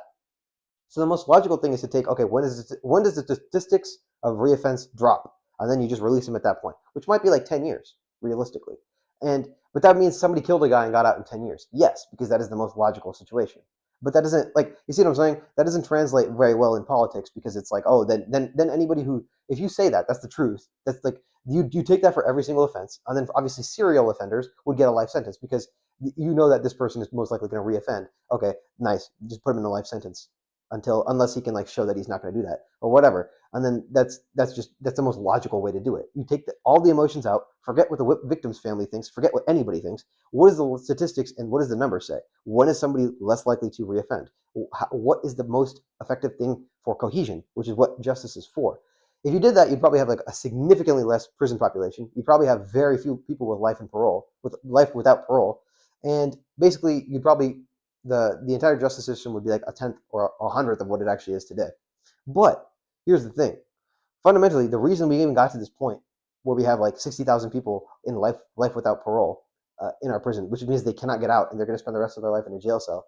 And then you also have like basically like 1 million or 2 million prisoners, people in prison, 2 million people. That's a lot in the U.S. That's like more than any country. Is because when people are in politics, they just give you a headline. Oh, we need to arrest the criminals. It's just like a nice headline. So then they make laws like, oh, we're gonna increase the sentencing for armed robbery by 15 years. Okay, but the guy committing armed robbery, right? He's not thinking about, oh, they just increased the sentences for 15 years. I guess I can't commit the robbery anymore. No, he's just thinking about, I need to rob this guy, and then he just goes rob it, and then now he gets 15 extra years. See what I'm saying? It's just like, it's like raising the sentences does not like meaningfully affect crime rates. You know what I'm saying? But that's the logical argument. But the thing is, on either side, nobody is going to talk about this 15-minute argument about why we should take the most logical and statistically smart approach to this, because that doesn't sound good. What sounds good is we're gonna fight the criminals, and we're gonna lock people up. Or on the other side, we're gonna promote freedom, and we're gonna help people. We're gonna help the whatever, like the mismanaged, or people who are in worse situations. But it's like fundamentally it's not addressing the root issue, because fundamentally at a base level right now you can't change anything, because now that there's such a huge prison population, now you can't do anything about it. You have to keep that prison population there, because now if there's this many prisoners, there's how many industries now rely on that. There's industries that feed these people, like that supply the food, that supply the clothing, that supply the laundry, the laundry situation, water, all the utilities, people building these prisons. You have all the correctional officers that work in it, the entire judicial system that is built upon having this many prisoners. You have all these lawyers and judges. You have all of this was built around the prison system basically staying the way it is or growing. And if you now remove that, you're basically destroying it. You'd have a recession if you actually meaningfully like restructured the prison system and the judicial system. You'd literally have a mass recession, because hundreds of thousands of lawyers would lose their job, hundreds of thousands of correctional officers would lose their job, hundreds of thousands of like basically what do you call it? Ancillary companies that work alongside the prisons would also lose their job, like essentially go bankrupt, which would cause who knows how many ripples throughout the economy. But essentially, fundamentally, that is the truth. But if Elon Musk said that, you know what would happen? On basically every single television network would be like, oh, he's trying to free the prisoners. He's trying to free murderers. Did you hear what he said? That murder should not be a life sentence. Is he crazy? It's just like, okay, that is the most logical way to do it. You have to take out the emotion and look at the logic. Okay, how can we best boost what is the goal of justice? The goal of justice is not to feel happy about punishing somebody. No, the goal of justice is to increase cohesion of society, regardless of the crime. In history, if somebody killed somebody, usually the punishment would be they have to pay for the person's family because they just killed somebody. Or in history, like, okay, they killed somebody, maybe 5 or 10 years of a punishment. Because the truth is, we're apes, and apes, we're like the most violent species on the planet. Like, that's just the truth. Like, in the modern day, yeah, we like to think like, oh, we're all like nice and happy, but like the truth is, apes evolved to kill each other, and that's a very natural thing to happen. And all the other violent crimes that happen, and all the other things that apes do, like lie, cheat, steal, that's all very normal ape behavior, because that's what apes do. We're apes. Okay, like, it's like you see what I'm saying, right? But like having emotion towards that is like, it's just logic. Okay, how can we increase cohesion, reduce these random ape crazy behaviors that do happen, and increase cohesion? Just what is the statistical analysis? But nobody's ever going to do that.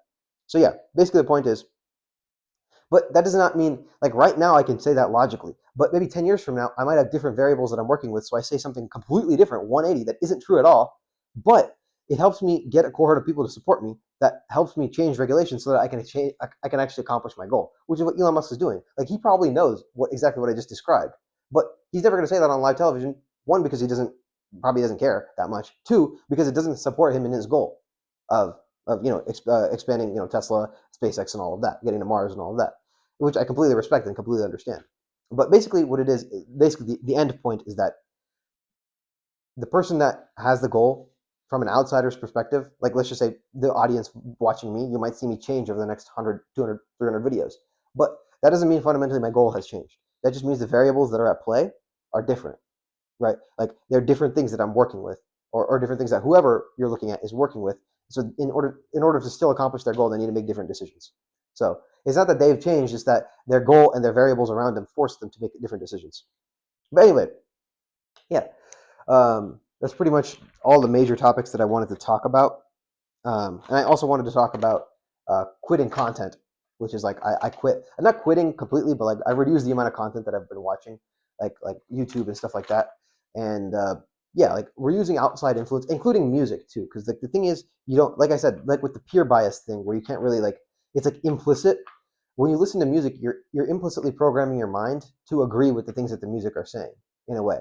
Like if you listen to music that is saying stuff about like love, most music is about like love and relationships. By listening to music like that, you are implicitly saying that those things are valuable, when inherently they're not.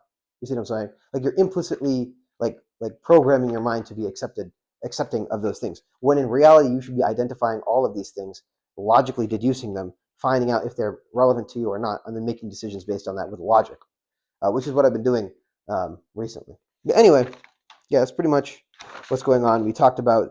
We can do a quick recap. We talked about the business, obviously. We talked about how we went from multiple hours a day to now it's only about an hour a day in work.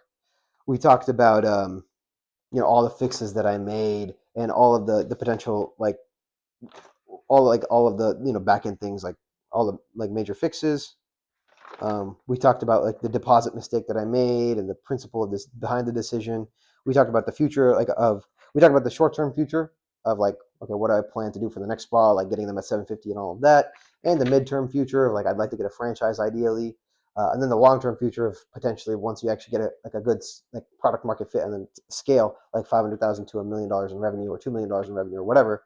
Then we go to the next biggest productivity problem, probably for a bigger type of company. And then we talked about obviously like the franchise idea, and then the marketer potentially marketing to marketers. We talked about that one assistant that's working with the spa and how she might be able to potentially help us in the future as my first hire. We're going to talk. We talked about how peer bias overwrites introspection, and about definitions, right? We talked about like the definitions thing, how people don't really define stuff in general, and even me too at times. And we talked about how peer thinking overwrites your introspection. We also talked about how most companies exist not necessarily to expand productivity, but generally just to in truncated ways increase safely 5 to 10% every year, because of the forcing functions and incentives of the market being looking at like every quarter instead of every 10 years or whatever. Also, like people just don't like to take big risks because uncertainty. We talked about the universe's we talked about free will basically, and how technically free will exists and that you can choose anything, but you really, if you want to survive on a long-term basis, your only choice is to understand for any civilization. So free will is essentially just a joke, because your only choice is just to understand. And the universe's will is all that matters. Is basically the universe's biggest fuck you. Is that the universe's goal is to create an entity that understands the universe. And there's basically no other option if the entity wants to live for a long period of time. So yeah. And then we talked about like habit, and how changing habit is mainly just changing your thoughts and then obviously your actions as well. And then we talked about obviously the female question part 3, which is just like how my opinion is correct for right now, where like relationships and stuff is not meaningful, but how that might change, that could potentially change with different variables over time, and how my frame of reference is kind of a little bit short-sighted because I'm talking about my variables that I'm working with now, not potentially variables that you might be working with in the future. And then, yeah, basically, we also talked about how you have to live and die by the right sword, right? You have to choose your goal, and then you have to adapt to that goal. If you choose the wrong goal, you end up like King Vaughn, and you just end up dead, basically, or just not successful at in your objective. No hate to anybody. I'm just saying, it's just like if you choose the wrong goal and you live by the wrong things, you end up suffering the consequences, whether they be good or bad. That's just life. Yeah, and then obviously we finished it off with how people change over time, and how that's normal, because in order to get to your goal, your variables around you change, so you have to change in order to get to your goal. So yeah, that's pretty much everything that we discussed, and the things I've been thinking about over the last like about a month and a half. But yeah, for the next few weeks until the next video, my goal is just to maximize the DMs, cold outreach, maximize the spa. Most of the major fixes are done. I haven't really done any fixes in recent, other than minor stuff. I haven't really done anything major. But yeah, I mean, continue. If I see any errors, fix them. And yeah, just continue trying to get that next spa. Hopefully we can get that next spa in at 750. And yeah, we can go from there. I mean, whether that be next month or 6 months from now, whatever, I'm going to keep doing the work every single day. I know At the end of the day, in order to accomplish my goal, it's just atom manipulation over the variable of time. And it's atom manipulation towards our goal over the variable of time. And as long as you consistently iterate, eventually you'll get there. So as long as you don't die, obviously, or some crazy shit happens. But yeah, I'll keep going, and that's it. That's life. So yeah, onward to the meaning and to the next video. Keep at it. Well, we got to find the meaning. Got to understand why we exist. Transcend apism. Got to do all the stuff. So expanding the scope and scale of productivity. That's the current mission. And let's go. Bye.